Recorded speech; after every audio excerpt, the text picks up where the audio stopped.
Hello students, कैसे हैं आप सब लोग। आज हम लोग क्लास 12th बिजनेस स्टडीज का सेकंड चैप्टर पूरा का पूरा कवर करेंगे वन शॉट के अंदर। यानी zero two and second chapter को क्लास बहुत बेसिक से लेकर एडवांस तक सब कुछ इसके अंदर हम कवर करने जा रहे हैं वन शॉट के अंदर। तो वीडियो एंड तक देखना और आज इस चैप्टर को पूरी तरीके से खत्म करना है ताकि क्लास हम बाद में इसकी केस स्टडीज भी कर सके। तो स्टार्ट करते हैं chapter number 2, principles of management. देखो यार, अगर मैं सीबीएसई के सिलेबस की बात करूं तो प्रिंसिपल ऑफ मैनेजमेंट में ये सारी चीज़ें हैं। उसकी कॉन्सेप्ट और सिग्निफिकेंस यानी कि प्रिंसिपल ऑफ मैनेजमेंट के फीचर है, इम्पोर्टेंस है, और फ्योल के प्रिंसिपल्स है, और टेलर के साइंटिफिक मैनेजमेंट के प्रिंसिपल और टेक्निक।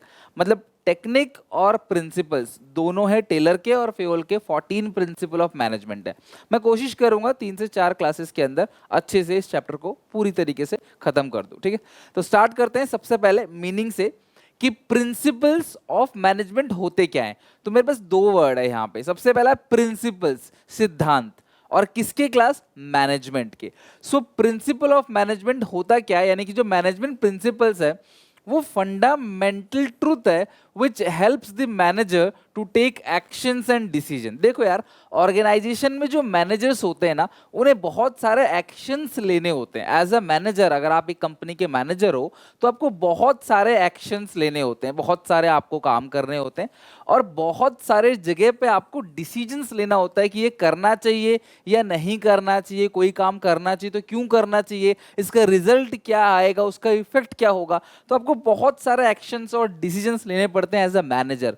तो वो जो एक्शन और डिसीजन लोगे उसको गाइड करता है क्लास प्रिंसिपल्स ऑफ मैनेजमेंट। यानी कि कुछ ऐसे सिद्धांत बताए जाते हैं आपको, कुछ ऐसे प्रिंसिपल्स बताए जाते हैं जो क्लास आपकी डिसीजन मेकिंग एबिलिटी को इंप्रूव करता है, और आप ऑर्गेनाइजेशन में अच्छे से काम करते हो और सही डिसीजंस ले पाते हो। सो प्रिंसिपल ऑफ मैनेजमेंट क्या है क्लास, फंडामेंटल ट्रूथ है जो कि बिल्कुल सही है, जो मैनेजर की मदद करता है क्लास, ताकि वो क्लास मैनेजरियल एक्शंस और डिसीजंस को ले सके। अगर मैं मैनेजमेंट के प्रिंसिपल्स की बात करूं, जैसे मैं आपको बहुत सारे प्रिंसिपल्स तो हैं, मैं आपको एक प्रिंसिपल का एग्जांपल देता हूं क्लास, जिसका नाम है principle of equity. Principle of equity क्या कहता है, किसी भी एम्प्लॉय के बीच में किसी प्रकार का कोई भेदभाव, कोई डिस्क्रिमिनेशन आपको नहीं करना है। This is called principle of equity. तो अगर आप भेदभाव करोगे किसी भी एम्प्लॉय के बीच में तो होगा क्या, एम्प्लॉय छोड़ के चला जाएगा, अपने बेस्ट एबिलिटी से परफॉर्म नहीं करेगा, अपना अच्छे से पोटेंशियल को यूज नहीं करेगा, और वो कंपनी को छोड़ के चला जाएगा, अल्टीमेटली आपका नुकसान होगा।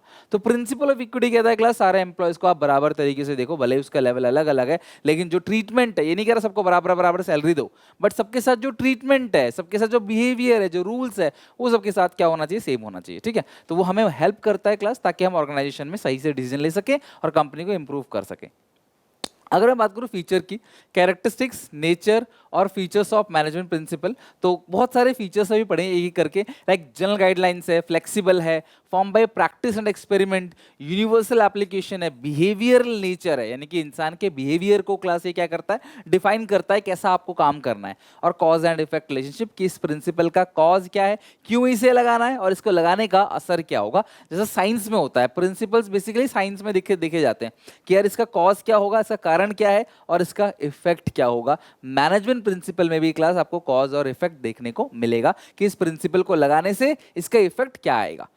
तो सबसे पहले फीचर की बात करते हैं, दैट इज जनरल गाइडलाइंस। देखो, जो मैनेजमेंट प्रिंसिपल्स है ना, वो कोई रेडीमेड सॉल्यूशन नहीं है। सर प्रिंसिपल कौन कौन से हैं, वो क्लास हम अगली क्लास में देखेंगे। मैनेजमेंट के बहुत सारे प्रिंसिपल्स, फेयोल के हम पढ़ेंगे क्लास पूरे 14 प्रिंसिपल्स। तो उन 14 प्रिंसिपल्स को जो आप पढ़ोगे ना, एक्चुअली में दिमाग खुल जाएगा आपका कि यार ऑर्गेनाइजेशन में डिसीजंस कैसे लेने, क्या सही है क्या गलत है, आपको नॉलेज देता है मैनेजमेंट प्रिंसिपल्स। लेकिन हाँ, रेडी टू मेड सॉल्यूशन नहीं है कि आंख बंद करके किसी भी सिचुएशन में इस प्रिंसिपल को लगा दिया, नहीं। मैनेजमेंट प्रिंसिपल सिर्फ आपको गाइड करता है कि आपको कैसा काम करना है, सही क्या है गलत क्या है, ये आपको गाइड करेगा। Management principles are guidelines to the action, कि आपको काम जो करना है ना उसके लिए गाइडलाइंस है, but these principle do not provide readymade solution for any problem. It means blindly you can not apply the statements in any situation. Class आप आंख बंद करके इसको किसी भी सिचुएशन में अप्लाई नहीं कर सकते। यानी कि क्लास ये आपको गाइड करता है, सिर्फ आपके बिहेवियर को क्लास गाइड करेगा। ये दूसरा है फ्लेक्सिबल। मैनेजमेंट प्रिंसिपल फ्लेक्सिबल है। फ्लेक्सिबल तो समझते ही हो ना क्लास आप लोग। फ्लेक्सिबल का मतलब क्या है? जो बदल सकता है, जिसे चेंज कर सकते हैं situation to situation. Management principle can be applied different under different conditions. अलग अलग कंडीशन में मैनेजमेंट प्रिंसिपल को अलग अलग तरीके से लागू किया जा सकता है। Some changes can be made in applications of principle according to the requirement of the company. Company की रिक्वायरमेंट के अकॉर्डिंग आप क्या कर सकते हो? इन प्रिंसिपल में थोड़े बहुत चेंज कर सकते हो। ठीक है, जैसे मान लो एक प्रिंसिपल है जो कहता है अच्छी सैलरी दो। एक प्रिंसिपल है जो कहता है कि भैया अच्छी तनख्वाह दो ताकि घर परिवार चल सके। अब वो अच्छी तनख्वाह का डेफिनेशन अलग है। अगर आप बैंगलोर में रहते हो तो वहाँ पे अच्छी तनख्वाह का मतलब अलग है। अगर नोएडा में रहते हो तो वहाँ की सैलरी, वहाँ के लोगों को जो सैलरी दी जाती है वो अलग, क्योंकि वहाँ पे जो लिविंग कंडीशन है वो अलग है। उसी तरीके से क्लास अगर आप गुड़गांव में जाते हो तो वहाँ पे सैलरी ज़्यादा मिलती है क्योंकि वहाँ पे खर्चे ज़्यादा है। मुंबई में सैलरी ज़्यादा मिलेगी, वहाँ पे खर्चे बहुत ज़्यादा है, वहाँ किराया बहुत ज़्यादा है। तो इसी तरीके से आप ये डिफाइन नहीं कर सकते एग्जैक्टली एक नंबर, बिकॉज ये स्टेट टू स्टेट क्या करता है क्लास, कंट्री टू कंट्री क्या करता है, वेरी करता है। कंट्री के रूल्स भी, अब यूएस के रूल अलग है। न्यूयॉर्क में सैलरी देने का जो रूल है वो सरकार बनाते भाई कम से कम इतनी सैलरी होनी चाहिए। इंडिया में क्लास रूल है बट उसको रियल लाइफ में फॉलो नहीं करती कंपनी, है ना। तो फ्लेक्सिबल का मतलब क्या है? आप प्रिंसिपल को अपने हिसाब से चेंज कर सकते हो। फ्लेक्सिबल ऐसा रिजिड स्टेटमेंट नहीं है, जो लिखा है वही होगा। आप अपने हिसाब से क्लासेस को चेंज कर सकते हो। तो पहला क्या है? General guideline. दूसरा क्या है? फ्लेक्सिबल। तीसरा, form by practice and experiment. ये जितने भी प्रिंसिपल बनाए गए हैं ना, जैसे अभी आप पढ़ोगे साइंटिफिक मैनेजमेंट में टेलर के जो प्रिंसिपल्स हैं, उन प्रिंसिपल्स को ऐसा आंख बंद करके नहीं बना दिया गया। जितने भी प्रिंसिपल्स आप इस चैप्टर में आगे जाके पढ़ोगे, इन प्रिंसिपल को मल्टीपल टाइम एक्सपेरिमेंट करके बनाया है। जैसे क्लास किसी काम को करने का समय कितना होना चाहिए। अगर एक कंपनी घड़ी बना रही है तो वो घड़ी कितनी घड़ी बनेगी एक दिन के अंदर, तो इसे अपनी मर्जी से डिसाइड नहीं किया। हजारों लाखों लोगों को काम पे लगाया जाएगा, उनका एवरेज टाइम नोट किया जाएगा, हर एक आदमी कितने घंटे में कर रहा है, फिर उसका एक एवरेज टाइम निकाल के सबको बोला जाएगा भैया आपको एक घड़ी इतनी देर में बनानी है। मेरी बात समझ रहे हो? मतलब कि एवरेज बेसिस पे। तो यहाँ जितने भी मैनेजमेंट के प्रिंसिपल्स हैं वो कैसे बनते हैं क्लास? प्रैक्टिस और एक्सपेरिमेंट से। The management principles are develop only after through research work. They are not develop overnight, रातों रात डेवलप नहीं होते। Proper observations and experiment are conducted before developing them. तो मैनेजमेंट प्रिंसिपल्स को डेवलप करने से पहले भैया प्रॉपर एक्सपेरिमेंट किया जाता है, प्रॉपर रिसर्च किया जाता है, तब जाके उसे बनाया जाता है। Just like scientific principles, right. अगला यूनिवर्सल एप्लीकेशन यानी कि pervasive. The principle of management are universal in nature, it means they can be applied to all type of organisation.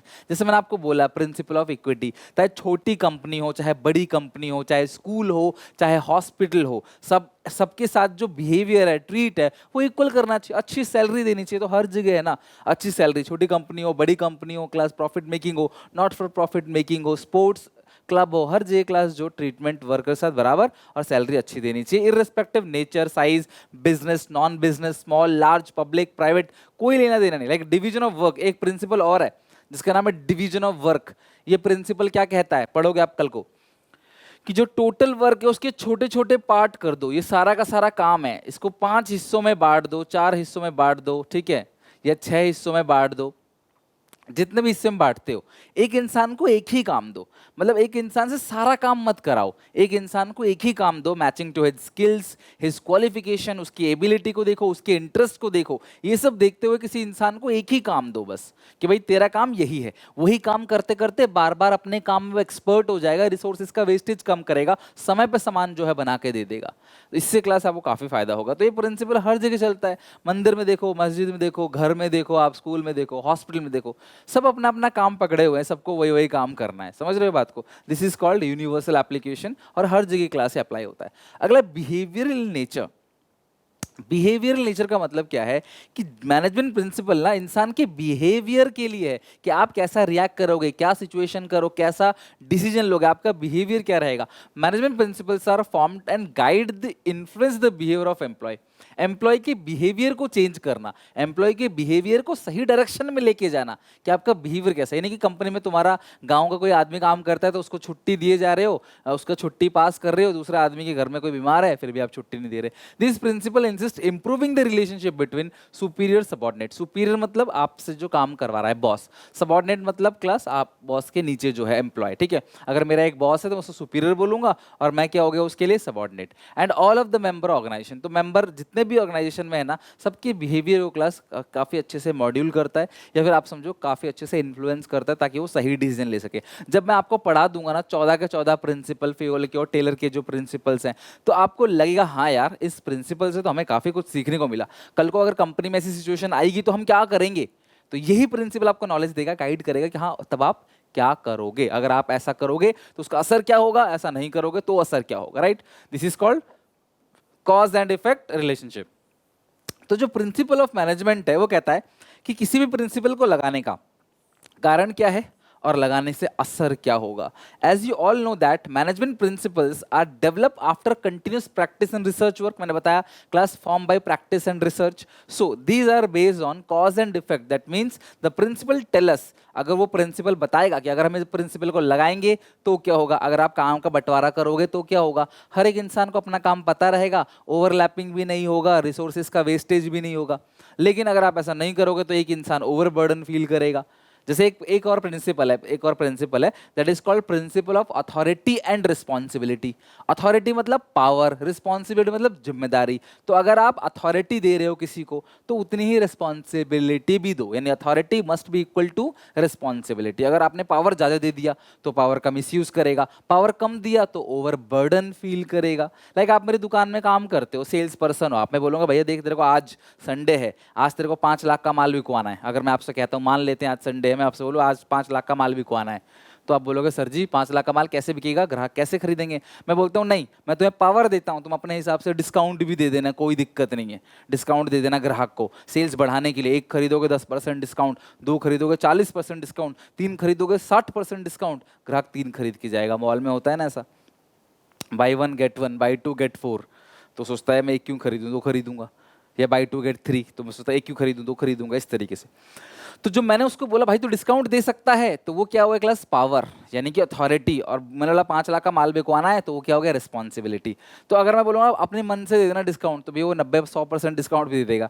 तो मैं बोलूँगा भाई देख तो अपने मन से डिस्काउंट दे सकता है, लेकिन 50% तक ही दे सकता है, उसके आगे नहीं दे सकता। उसके आगे तेरे को डिस्काउंट देना है तो मेरे पास आना, मैं दूंगा ग्राहक को डिस्काउंट। समझ रहे होता है ना, एक लिमिट कर दूंगा, नहीं तो फिर वो पावर का मिस यूज करेगा, अपने घर वालों को बुलाएगा, सब 100% डिस्काउंट में फ्री में बेच देगा या बहुत कम दाम में बेच देगा। ठीक है, तो कॉज एंड इफेक्ट रिलेशनशिप का मतलब क्या है, किसी भी प्रिंसिपल का कॉज क्या है, उसका कारण क्या है उसको लगाने का, और उसका इफेक्ट क्या होगा। अगर हम ऐसा करते हैं तो क्या होगा, नहीं करते हैं तो क्या होगा, ये प्रिंसिपल। जैसे एक प्रिंसिपल है सैलरी दो अच्छे से, अच्छी सैलरी नहीं दोगे तो क्या होगा, छोड़ के चला जाएगा। दोगे तो अपने मन से काम करेगा, बेस्ट एबिलिटी से काम करेगा, रिसोर्सेज को वेस्ट नहीं करेगा, कंपनी के लिए अच्छे से क्लास सारी चीजें करेगा। जैसे स्कूल में क्या होता है, आपको जब टीचर आप मारते हैं आपको, तो उसका इफेक्ट क्या क्या होता है, आप स्कूल के अंदर जाकर स्कूल की प्रॉपर्टी को डैमेज करते हो, स्कूल में बाथरूम में जाकर टोंटी तोड़ देते हो जाके, है ना, और दीवारों पे पेन चला देते हो, अगड़म झगड़म तोड़ फोड़ करते हो, आप स्कूल में बोर्ड को तोड़ देते हो, बल्ब तोड़ देते हो स्कूल के, आपको पिटाई लगी तो उसका इफेक्ट हुआ। वही चीज है क्लास, तो किसी भी प्रिंसिपल को लगाने से क्या इफेक्ट होगा। So these are based on cause and effect. That means these principles tell us if a particular principle is applied on a particular situation, what might be the effect. क्या effect हो सकता है ये हमको बताता है। So ये थे क्लास मैनेजमेंट के प्रिंसिपल्स के, मैनेजमेंट प्रिंसिपल्स के features.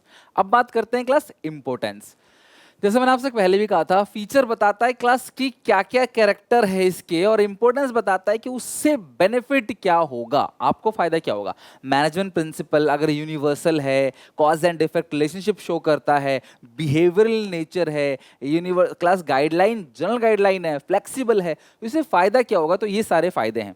Scientific decisions provide guidelines to the manager, fulfill social responsibility, resources को optimum utilization और meeting changes in the environment। आप ध्यान रखना इसमें से ये वाला पॉइंट ना, optimum utilization of resources, कहीं भी किसी के भी इंपोर्टेंस में डाल सकते हो पूरे क्लास 12 BST के सिलेबस के अंदर। That is optimum utilisation of resources, यानी कि रिसोर्सेस का पूरी तरीके से इस्तेमाल करना, रिसोर्सेस का ऑप्टिमम यूटिलाइजेशन करना, ताकि रिसोर्सेस को वेस्टेज बिल्कुल भी ना हो। ये इंश्योर करता भी वेस्टेज ना हो। तो कैसे होगा देखते हैं जरा।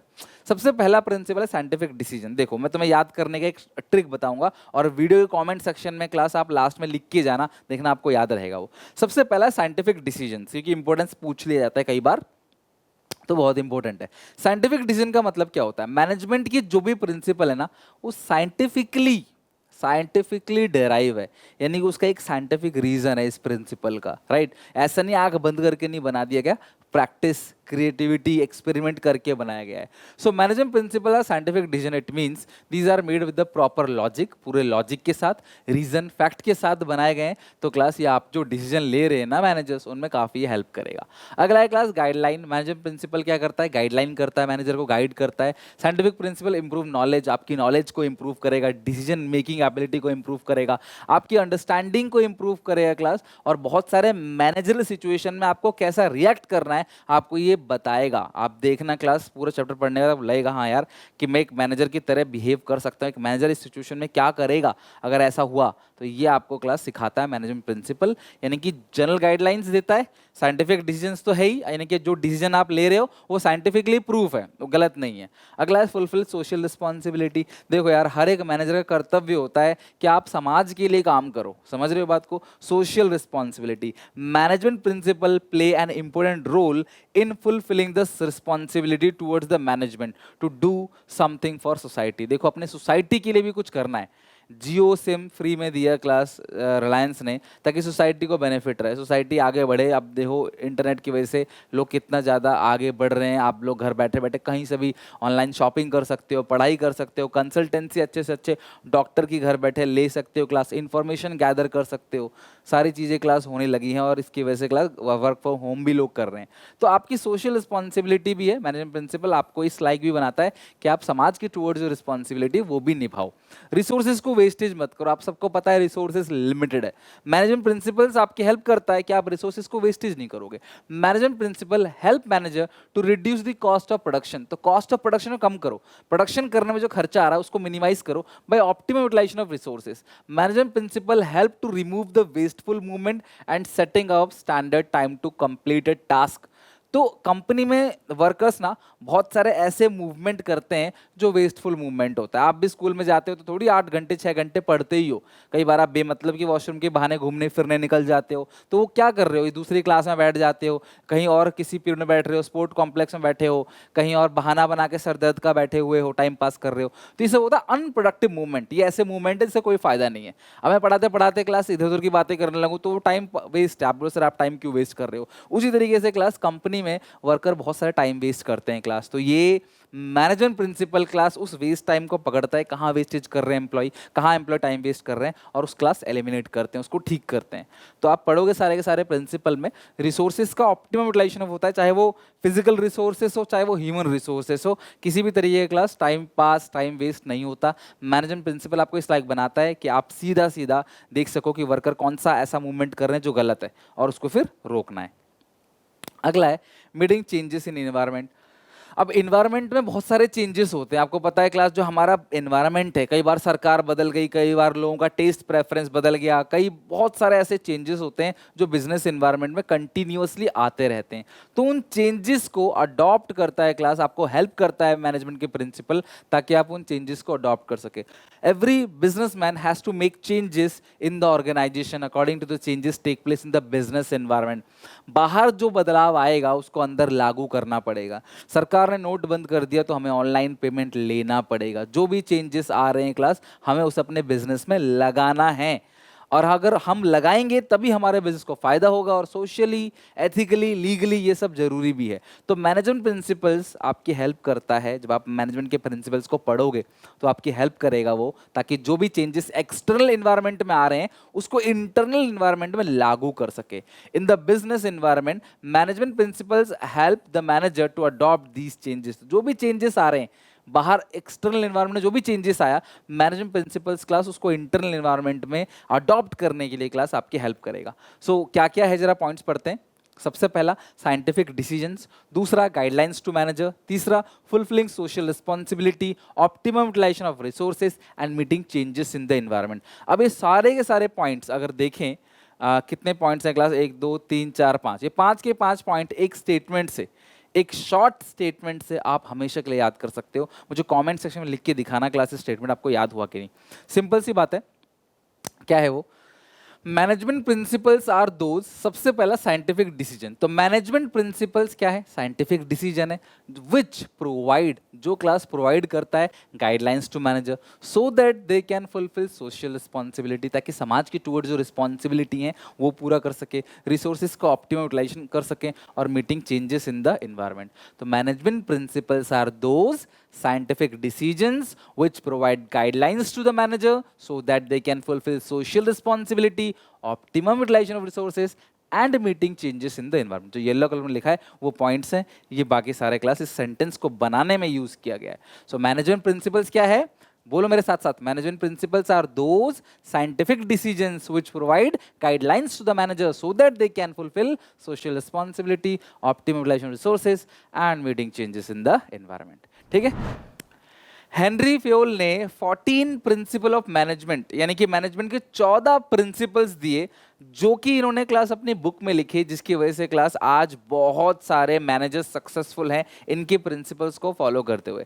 बेसिकली क्लास होता क्या है, जब कोई इंसान अपने बिजनेस को बहुत अच्छे से रन करता है, ठीक है, तो वो सक्सेसफुल बन गया, तो उससे पूछा जाता है भैया कि आपने ऐसा क्या क्या किया, किन बातों को आपने फॉलो किया। तो क्लास इनसे पूछा गया, इन्होंने क्लास 14 प्रिंसिपल्स दिए क्लास, जो बहुत हेल्पफुल है, जो क्लास अभी मैं आपको कराने वाला हूँ। Henry Fayol was a French mining engineer, ये फ्रेंच माइनिंग इंजीनियर थे। 29 जुलाई 1841 को क्लास ये पैदा हुए इस्तांबुल टर्की में, और इन्होंने एक बुक लिखी। देखो इसमें ये काम की है कि इन्होंने बुक कौन सी लिखी, वो बहुत इंपॉर्टेंट है। जो बुक लिखी, Henry Fayol's classic general and industrial management. इन्होंने इस बुक में क्लास कुछ प्रिंसिपल्स लिखे जो हम आज डिस्कस करने वाले हैं। He become famous as father of management studies and thought. ये फेमस हुए किस नाम से? Father of management studies and thoughts, because इन्होंने कंपनी को इस ऊंचाई पे पहुंचाया अपने इन्हीं प्रिंसिपल्स के थ्रू, जो क्लास आपको भी हेल्प करेगा और सबको पता भी होना चाहिए। तो इनके प्रिंसिपल में ये है क्लास 14 के 14 प्रिंसिपल्स हेनरी फ्योल के। Authority and responsibility, unity of command, stability of tenure of personnel, discipline, order, division of work, equity, subordination of individual interest to general interest, initiative, remuneration, scalar chain, centralisation and decentralisation, spirit, de corps और unity of direction. तो एक एक करके सारे के सारे principles को पढ़ते हैं और अच्छे से समझते हैं कि ये प्रिंसिपल बिजनेस में किस तरीके से आपको भी हेल्प कर सकता है। सबसे पहला प्रिंसिपल है principle of division of work. नाम से समझ आ रहा होगा, हेनरी फ्योल साहब ने कहा कि जो टोटल वर्क है उसके छोटे छोटे पार्ट कर दो और एक इंसान को सिर्फ एक ही काम दो, matching to his skills, his qualification, his expertise, his interest, ताकि वो बार बार वही काम करते करते एक्सपर्ट हो जाए, स्पेशलाइज हो जाए अपने काम में, कंपनी का वेस्टेज ना करे रिसोर्सेज का, और समय पे काम को पूरा करके दे सके। तो अगर आप ऐसा करते हो तो क्या होगा क्लास, जो वो बंदा स्पेशलाइज हो जाएगा उस काम के अंदर, और अगर आप नहीं करोगे तो क्या होगा, अगर आप नहीं करते तो क्लास परेशान हो जाएगा, एक ही इंसान को सारा काम दे दोगे तो दिक्कत होगी। पढ़ते हैं क्या है, according to this principle the whole work must be divided into small unit and one person is to assign only one work matching to his skills, qualification, interest and experience. This leads to specialisation and improve efficiency. Specialise हो जाएगा अपने काम में और resources का wastage नहीं करेगा। Consequences यानी कि परिणाम क्या होगा, परिणाम स्वरूप, कॉन्सिक्वेंसेस ऑफ वायलेशन, मतलब अगर आपने इस प्रिंसिपल को फॉलो नहीं किया। मैंने आपको सिखाया भाई डिवीजन ऑफ वर्क में आप कोई काम करा रहे हो वर्कर से तो एक ही काम मत दो, काम को पहले 3-4 हिस्से में बांट दो, एक इंसान को एक ही काम दो, बस सिंपल सी बात है। तो एक काम दोगे तो उसी काम में एक्सपर्ट हो जाएगा और क्लास समय कम लेगा, रिसोर्सेज को वेस्ट कम करेगा। लेकिन अगर आप इस प्रिंसिपल को फॉलो नहीं करते, कहते हैं नहीं एक ही इंसान को दे दो सारा काम वो करेगा, तो होगा क्या, लैक ऑफ एफिशिएंसी, वो रिसोर्सेज को वेस्टेज करेगा। Change in chances of duplication of work, क्योंकि क्लास यहाँ पे ये क्लास चांसेस है, ठीक है, chances of duplication of work, यानी ऐसा भी हो सकता है कि काम डुप्लीकेट, अब एक इंसान को एक ही काम दोगे तो उसे पता होगा मेरा ये काम है, सारा काम एक इंसान को दे दिया तो वो सेम काम कोई दूसरा पर्सन भी कर सकता है। नो स्पेशलाइजेशन, एक्सपर्ट नहीं बन पाएगा, वो सब कुछ करेगा तो किसी में भी एक्सपर्ट नहीं बन पाएगा, और क्लास ऑर्गेनाइजेशन का जो गोल है उसको हासिल करने में देरी होगी। This is called division of work principal के वायलेशन। अब केस स्टडी में आपको वायलेशन पूछ सकता है कि ये सब वायलेशन है, बताओ ये किस प्रिंसिपल का वायलेशन है, किस प्रिंसिपल का वायलेशन है क्लास, डिवीजन ऑफ वर्क का। सेकंड है अथॉरिटी एंड रिस्पॉन्सिबिलिटी। अथॉरिटी का मतलब क्या होता है, power to take decision, power जो आपको मिलती है अथॉरिटी, मैंने पार्ट 1 में ही बताया था आपको। अथॉरिटी मतलब पावर टू टेक डिसीजन, और रिस्पॉन्सिबिलिटी मतलब क्या होता है क्लास, आपको जो जिम्मेदारी दी होती है, आपको जो टास्क दिया होता है। ये कहते हैं किसी इंसान को अगर आप रिस्पॉन्सिबिलिटी दो तो उसी के मैचिंग की आप अथॉरिटी भी दो, यानी responsibility must be equal to authority. कहने का मतलब क्या है? Authority means power to take decision, responsibility means obligations to complete this job on time, यानी कि आप काम को समय पे पूरा करो, दिस इज कॉल्ड रिस्पॉन्सिबिलिटी। और उस काम को पूरा करने के लिए तुम्हें कुछ डिसीजंस लेने होंगे, तो हम तुम्हें वो डिसीजन लेने का हक देते हैं, ठीक है। मान लो क्लास में किसी को एक मीटिंग में भेज रहा हूं, तो उस मीटिंग में जाएगा वो, वहां पे क्लास उसे कुछ डिसीजंस लेने होंगे, मैंने बोला भाई डिसीजन अपने हिसाब से ले लेना। एग्जाम्पल मैंने बोला भाई सेल्स को बढ़ाओ, तो तुमको रिस्पॉन्सिबिलिटी दे दी मैंने कि सेल्स को बढ़ाओ, लेकिन सेल्स बढ़ाने के लिए तुम्हें कुछ वर्कर को भी हायर करना पड़ेगा, तुम्हें कुछ एक्स्ट्रा एक्सपेंस करने पड़ेंगे, तुम्हें कुछ एडवर्टाइजमेंट करना पड़ेगा, मार्केटिंग एजेंसी से बात करनी पड़ेगी। तो मैंने बोला अपने हिसाब से कर लो, तुम कैसे भी करना हो, बस मुझे तो भाई काम चाहिए। तो मैंने तुम्हें काम दिया और क्लास साथ में पावर भी दिया। तो ये कहते हैं काम और पावर दोनों क्या होना चाहिए? मैच होना चाहिए। अगर ये मैच नहीं हुआ, लाइक अगर रिस्पॉन्सिबिलिटी ज्यादा दे दिया आपने, तो वो ओवर बर्डन फील करेगा वर्कर, और आपने पावर ज्यादा दे दिया तो पावर का मिस यूज करेगा, ठीक है। Excess the authority leads to misuse of authority, excess responsibility leads to over burden. This principle helps management to meet the responsibility on time and there is no misuse of authority. ये principle ध्यान रखता है कि कोई authority का misuse ना हो और अथॉरिटी रिस्पॉन्सिबिलिटी के बराबर रहे। लेकिन अगर आप इस प्रिंसिपल को वायलेट करोगे, इस प्रिंसिपल को फॉलो नहीं करोगे, तो क्या होगा? Misuse of authority. अगर आपने किसी को ज्यादा पावर दे दिया तो वो पावर क्या करेगा क्लास? मिसयूज करेगा। Overburden due to excess of responsibility, responsibility बहुत ज्यादा है तो वो ओवरबर्डन फील करेगा। Delay in work due to less authority, power कम है तो क्लास काम में क्या होगी? देरी होगी। अगर आप उसे पावर ही नहीं दोगे डिसीजन लेने का, तो वो काम पूरा नहीं कर पाएगा, काम में बहुत देरी होगी। Third is discipline. देखो यार, हर एक इंसान को लाइफ में डिसिप्लिन फॉलो करना है, this is called principle of discipline. Discipline का मतलब बेसिकली क्या होता है? ध्यान समझना, ये सारी बातें केस स्टडी में लिखी हुई आएंगी और आपको इनडायरेक्टली पूछा जाएगा ये कौन सा प्रिंसिपल है, ये किस किस प्रिंसिपल का वायलेशन हुआ है, बिकॉज बिजनेस स्टडीज में केस स्टडी लगभग 50% का पूछा जाएगा, ठीक है। तो principle of discipline, discipline means respect for the rules and regulations of the organisation, it is required every level. देखो यार, डिसिप्लिन का मतलब क्या है? जो रूल रेगुलेशन है आपको उसे मानना है, आपको उसकी रेस्पेक्ट करनी है, चाहे वो आप किसी भी लेवल के लिए हो। सबके लिए रूल्स क्या होते हैं? सेम होते हैं। Rule is equal for all, सबके लिए रूल सेम होते हैं। It is required every level. Superior and subordinate both have to maintain the discipline. This leads to systematic working in the organization and improve efficiency. Sometime organization may put penalty on employees when they do not maintain discipline. अगर आपने discipline maintain नहीं किया तो कई बार organization आपके ऊपर इस penalty भी लगाती है। तो discipline का मतलब क्या है? कि जो ओनर है, यानी कि जो एम्प्लॉयर है और जो एम्प्लॉय है, दोनों अपने कमिटमेंट को पूरा करें, बोथ ऑनर देयर कमिटमेंट। ये लाइन आती है क्लास केस स्टडी में कि मान लो कि मालिक ने बोला भाई तुम इतनी सेल अचीव कर लो, हम तुम्हें इतने रुपए का बोनस देंगे, प्राइस देंगे, ठीक है। तो भैया वर्कर को प्राइस और बोनस देना पड़ेगा आपको। This is called discipline. जैसे आप स्कूल में नहीं देखते सारे बच्चे डिसिप्लिन में रहते हैं, एक साथ ही एक जैसे कपड़े पहन के आते हैं, क्लास स्टडी मटेरियल सबका सेम होता है, बिहेवियर मैम का सबके साथ सेम होता है, आप लोगों का सेम होता है, ठीक है।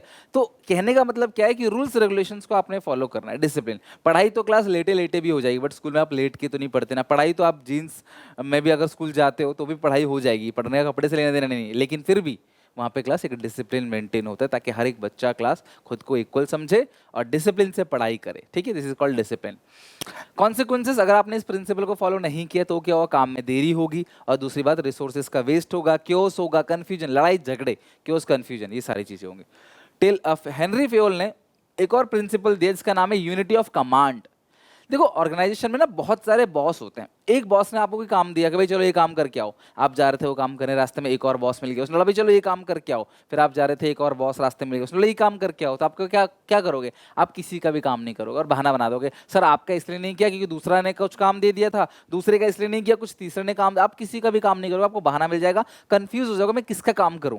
तो यूनिटी ऑफ कमांड क्या कहता है क्लास कि भैया आपको एक ही बॉस का सुनना है, आपको एक ही बॉस की सुननी है क्लास, तब कोई दूसरा बॉस काम ना दे, आप एक ही बॉस को सुनो। According to this principle employee should receive order from one boss only. और ऑर्गेनाइजेशन में इस तरीके से सिस्टम बनाना चाहिए कि भाई एक ही बॉस सबको ऑर्डर दे और वो सब काम करें, because if he is receiving order from more than one boss, he will confuse and will not able to understand what whose order must be completed first. Consequences of violation, इस principle का जो violation होगा वो क्या होगा?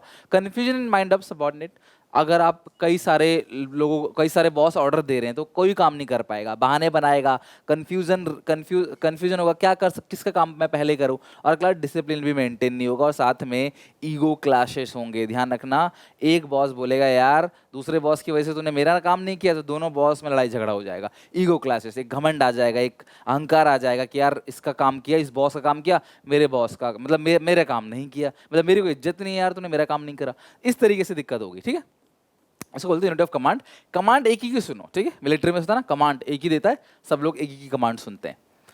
Unity of direction, एक ही दिशा में चलो, आपने एक गोल बनाया, आप उसको हासिल करने चलो। आप लोग रियल लाइफ में इस प्रिंसिपल को बिल्कुल फॉलो नहीं करते। सोचते हो आज मैं इसे खत्म करूंगा, फिर आधे दिन में सोचते हो नहीं मैं दूसरा कुछ कर लेता हूं, तीसरा कुछ कर लेता हूं। नहीं, सारे लोग एक ही दिशा में चलेंगे और उस गोल को अचीव करेंगे, और once a goal is achieve तो ही आप दूसरे गोल की तरफ चलोगे। इसको बोलते हैं unity of direction. One head या one unit one plan. According to this principle, all the members and employees in the organization must be directed towards one goal, that is one unit one plan। एक ही organisation का जो गोल है उसी को achieve करने के लिए सबको चलना है। एक बार वो गोल हो जाएगा अचीव, फिर आप दूसरे पे चलना। अगर आपने इस प्रिंसिपल को फॉलो नहीं किया तो गोल अचीव नहीं होगा, तालमेल नहीं बैठेगा, और क्लास रिसोर्सेज का वेस्टेज होगा। एंड डोंट वरी, आपको ऐसा लग रहा होगा सर वायोलेशन तो मेजरली सेम ही है, लेकिन क्लास हर एक पॉइंट अलग अलग है, आपको समझ आ जाएगा। हम केस स्टडीज की प्रैक्टिस भी करेंगे आगे चल के, सो चिंता की बात नहीं है। फिलहाल आपको इसका मतलब पता होना चाहिए।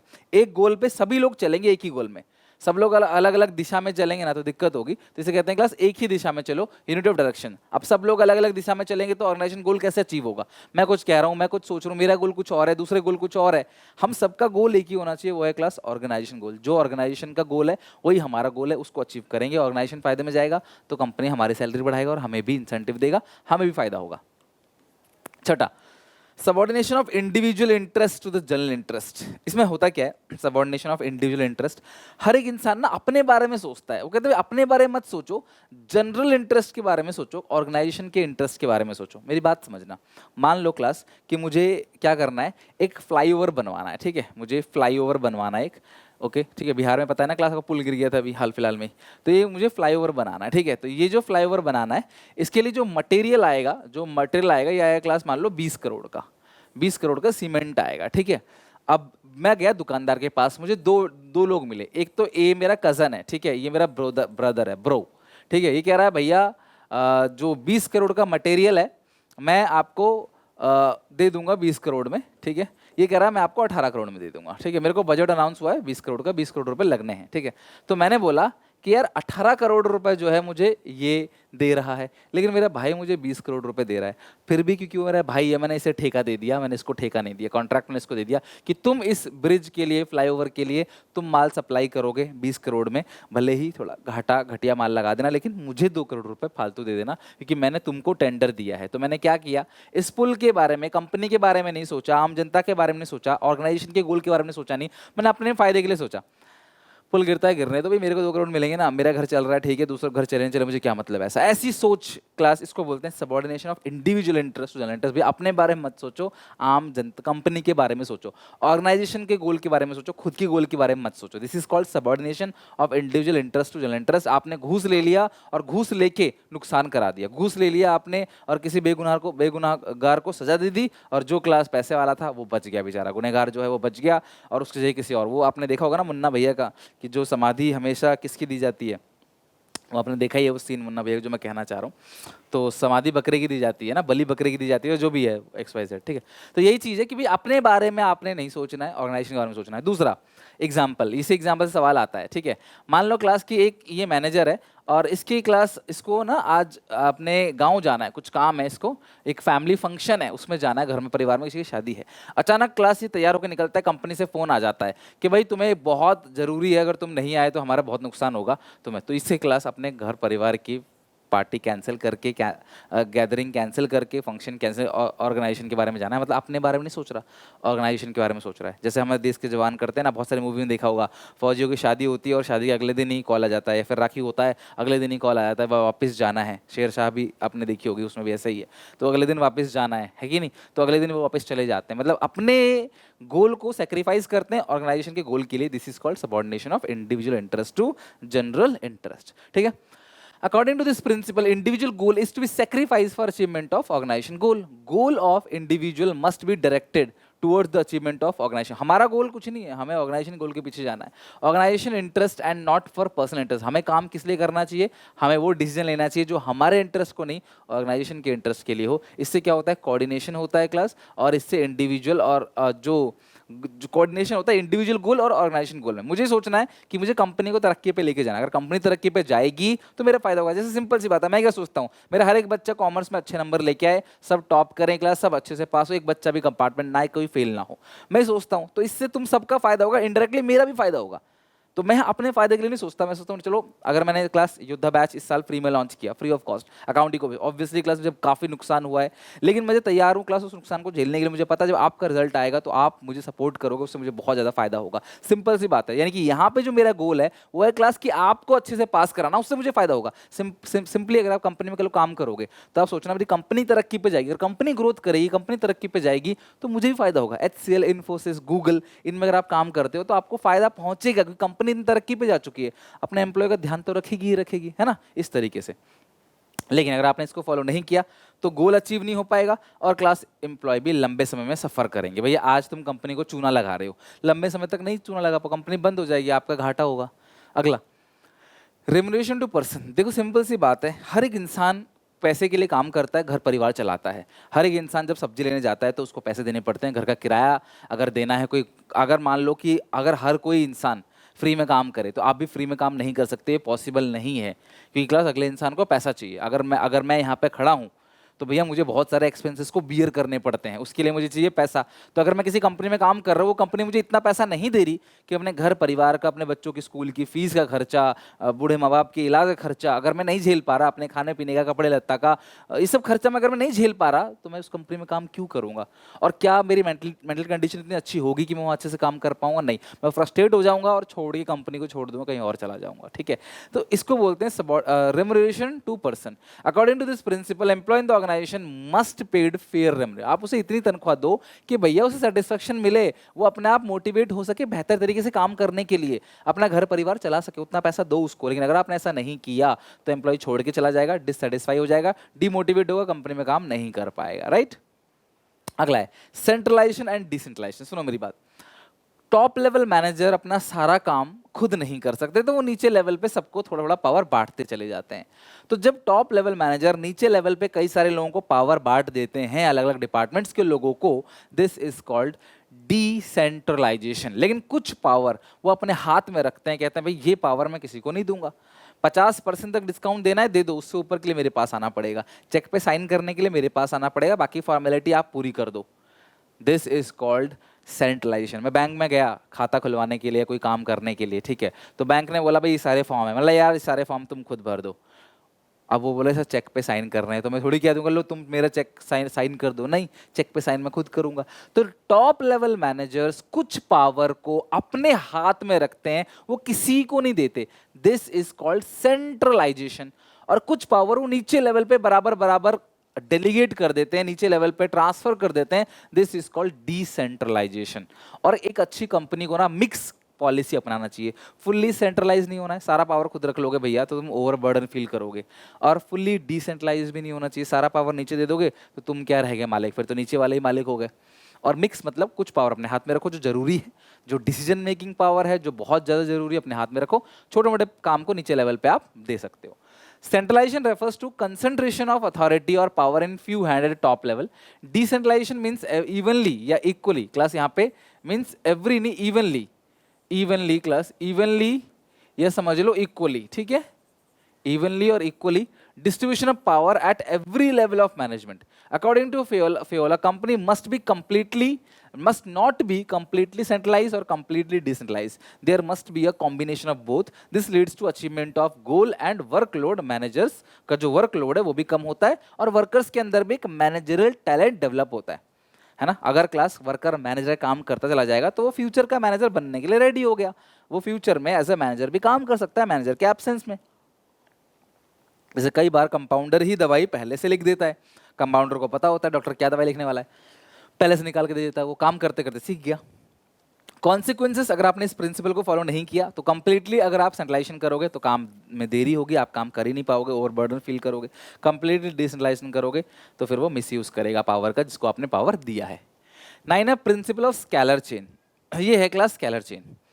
ये प्रिंसिपल क्या कहता है, हेनरी फेयोल साहब कहते हैं कि जो भी इंफॉर्मेशन है वो लाइन टू लाइन जाना चाहिए, यानी कि एक हायरार्की में जाना चाहिए। ये अपने बॉस को अपडेट करेगा, ये अपने बॉस को, ये अपने बॉस को।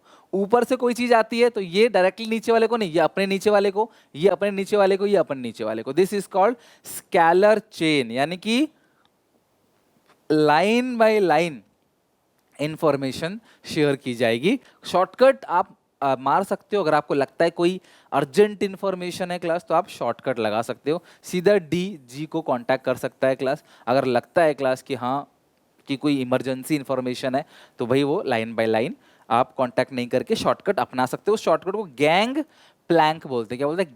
Gang plank. Scalar chain means line of authority or chain of superior from highest to lowest rank. Fayol insists that the chain must be followed strictly in the organization. आपने school में देखा होगा, कोई छुट्टी का अगर notice आता है तो प्रिंसिपल अपने नीचे वाले को देता है, वो अपने नीचे वाले को देता है, फिर पियोन को मिलता है, पियोन आपके टीचर्स को बताता है, फिर आपके थ्रू इन्फॉर्मेशन पहुंचती है। ठीक है, तो लाइन बाय लाइन।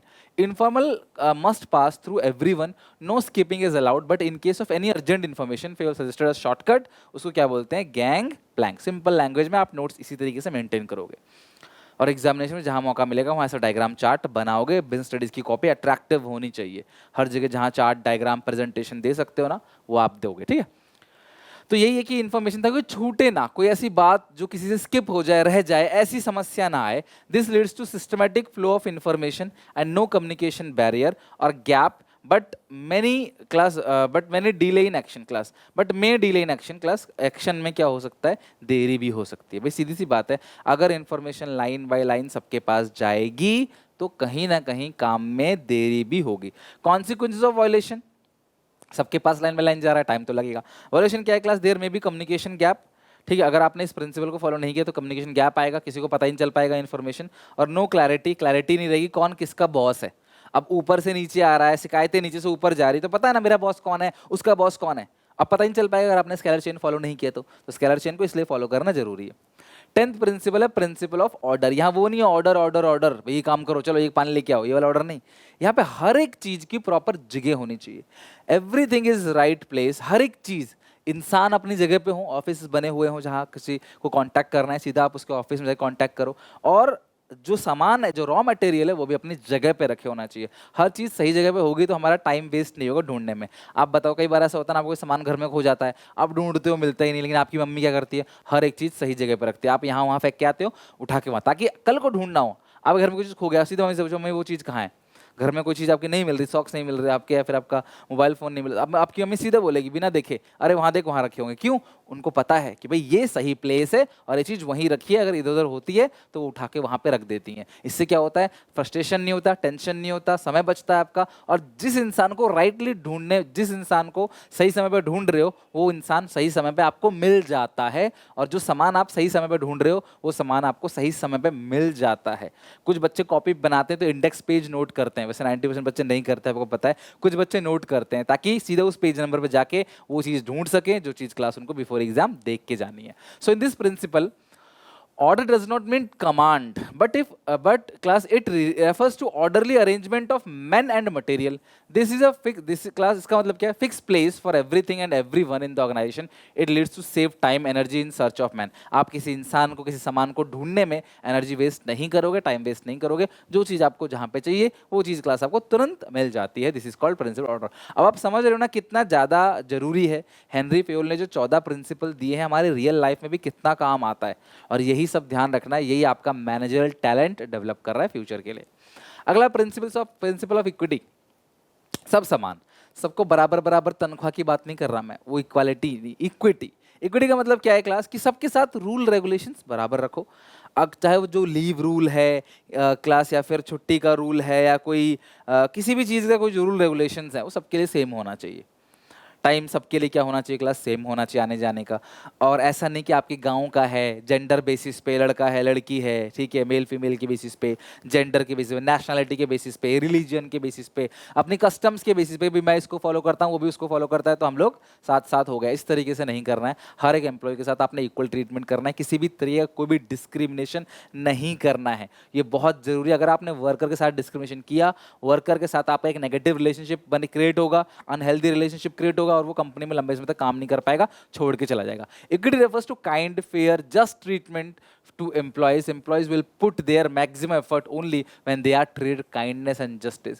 प्यार से ट्रीट करोगे तो क्यों नहीं होगा। अगर प्यार से आपसे कोई काम करवाता है तो डेफिनेटली आप काम करोगे। लेकिन अगर तुम्हारे स्कूल की टीचर भेदभाव करती है कि भाई नहीं ये तो मेरे से ट्यूशन पढ़ता है तो मैं इसके साथ अलग बिहेव करूंगी, ये ट्यूशन किसी और से पढ़ता है तो मैं इसके साथ अलग बिहेव करूंगी, आप ट्यूशन लगवा लो, स्कूल टीचर की नज़रों में बच्चा बहुत अच्छा हो जाता है, भाई तुम्हारा लाल है, टेस्ट में नंबर भी अच्छे आ जाते हैं, गलतियां भी नहीं होती, क्लास में शिकायतें भी नहीं होती, सब अच्छा चलता, बच्चा चौड़ में रहता है। स्कूल के टीचर को पैसा ना दो, ट्यूशन न लगवाओ तो फिर स्कूल वाले टीचर बैंड बजा के रखते हैं। ठीक है, यही चीज नहीं करनी चाहिए। Equal treatment, if manager is biased in dealing with the employees then employee will get dissatisfy. Company में भी यही है, अगर आप भेदभाव करोगे, अब कुछ एम्प्लॉय होते हैं जो चुगली लगाने की आदत रखते हैं, बैक बिटिंग करते हैं।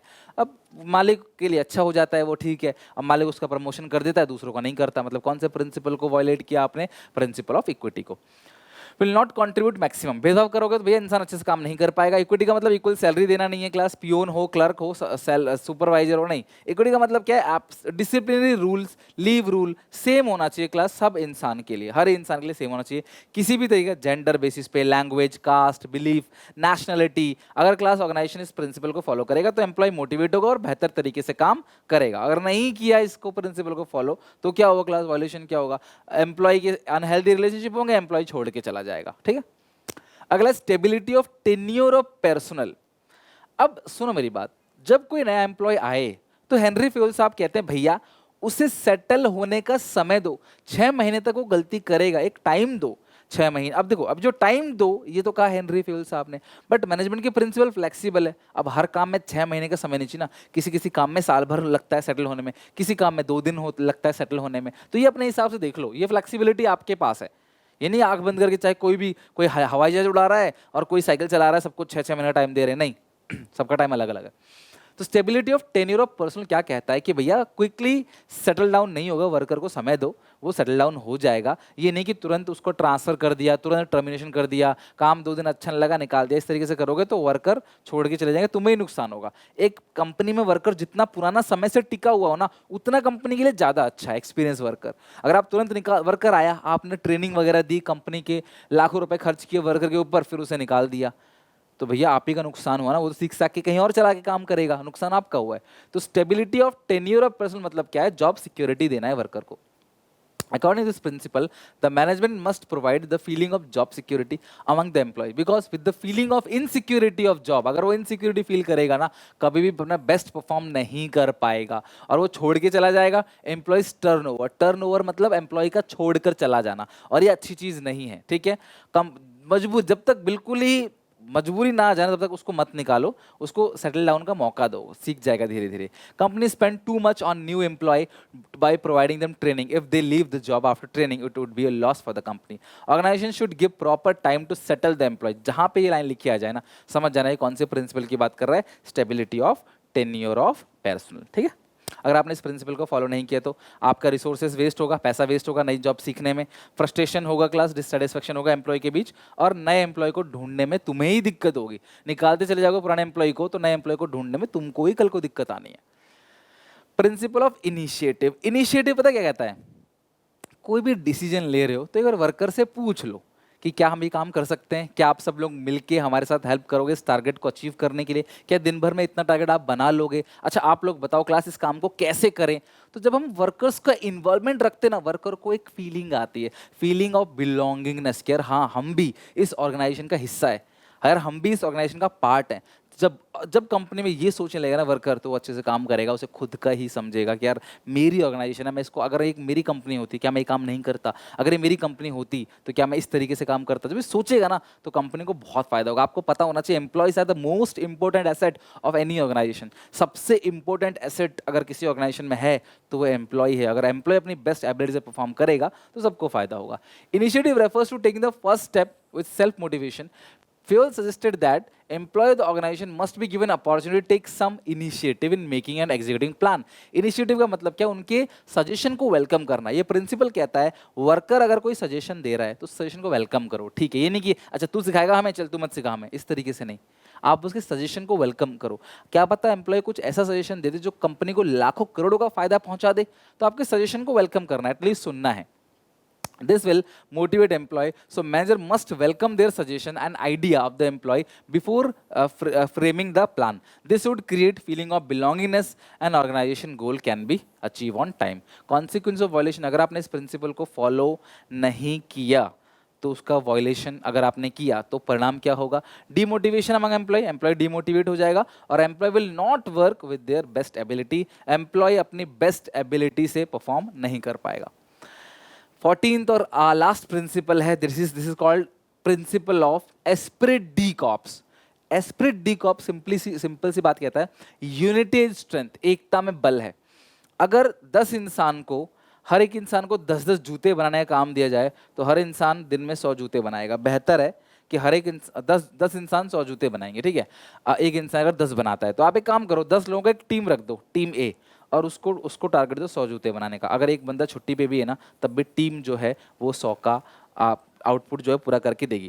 क्लास मेरे कहने का मतलब क्या है कि जो टीम एफर्ट है वो हमेशा ज़्यादा होता है इंडिविजुअल एफर्ट से ज़्यादा क्या होता है, टीम एफर्ट।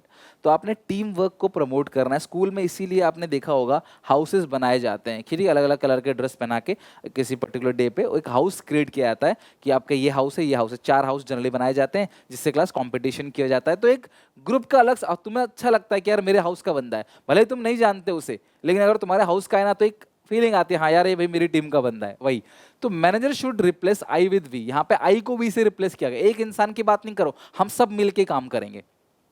तो जो टारगेट दिया जाता है ना वो किसी एक इंसान को मत दो, पूरे ग्रुप को दो। तो ग्रुप में अगर कोई इंसान कमजोर भी है ना तो बाकी मेंबर हेल्प करेंगे उसको और क्लास उससे हेल्प करें ताकि हम सबका जो गोल है ग्रुप का वो अचीव हो सके, राइट।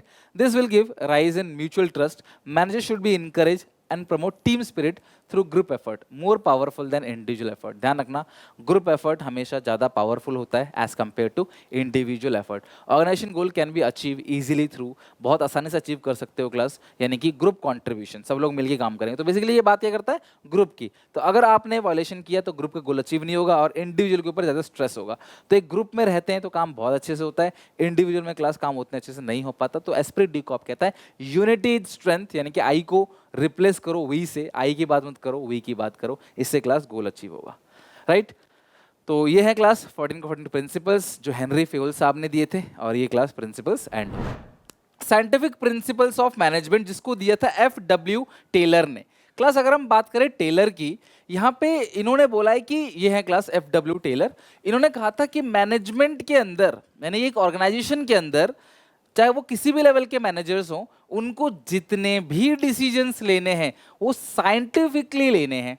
आपको कहीं भी अपना दिमाग मत चलाना क्लास, सारे डिसीजंस आप साइंटिफिक तरीके से लेना, रिसर्च पे बेस होना चाहिए, एक्सपेरिमेंट पे बेस होना चाहिए। कैसे वो हम क्लास आगे बात करेंगे। It means application of science, ध्यान रखना हर जगह क्लास साइंस का एप्लीकेशन करना मैनेजमेंट में। फ्रेडरिक विंसलॉ टेलर पूरा नाम है क्लास, अमेरिकन बॉर्न है, 20 मार्च 1856 में पेंसिल्वेनिया यूएसए में। और ही वाज नोन एज, देखो इनको क्या कहा जाता है, जैसे आपने पढ़ा क्लास हेनरी फेवल को फादर कहा जाता है class management studies and thoughts, लेकिन इसी तरीके से इनको कहा जाता है फादर ऑफ साइंटिफिक मैनेजमेंट। तो जब भी बात होगी साइंटिफिक प्रिंसिपल की तो टेलर की बारे में क्लास हम बात करेंगे। Taylor formulated 4 principles of scientific management और ये 4 के 4 प्रिंसिपल ही आज ये क्लास में अच्छे समझना है। ध्यान से एक एक करके क्लास स्टार्ट करते हैं।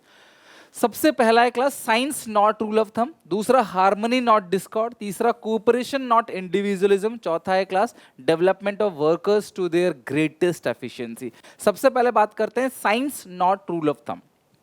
देखो ध्यान रखना, टेलर ने कहा है कि ऑर्गेनाइजेशन में जितने भी डिसीजंस लिए जा रहे हैं, जितने भी डिसीजन, सब में साइंस अप्लाई करना है। क्योंकि आप मालिक हो, आप अपनी मर्जी से, अपनी इच्छा से, या जो आपको लगता है आपके पास्ट एक्सपीरियंस से कोई भी डिसीजन नहीं लेना। मैनेजमेंट के अंदर जितने भी डिसीजंस लेने हैं क्लास, वो साइंटिफिक तरीके से लेने हैं, उसका रिसर्च करके, एक्सपेरिमेंट करके, कॉज एंड इफेक्ट रिलेशनशिप देख के आपको डिसीजन लेना है। इसके लिए क्लास इन्होंने एक वर्क स्टडी को सजेस्ट किया।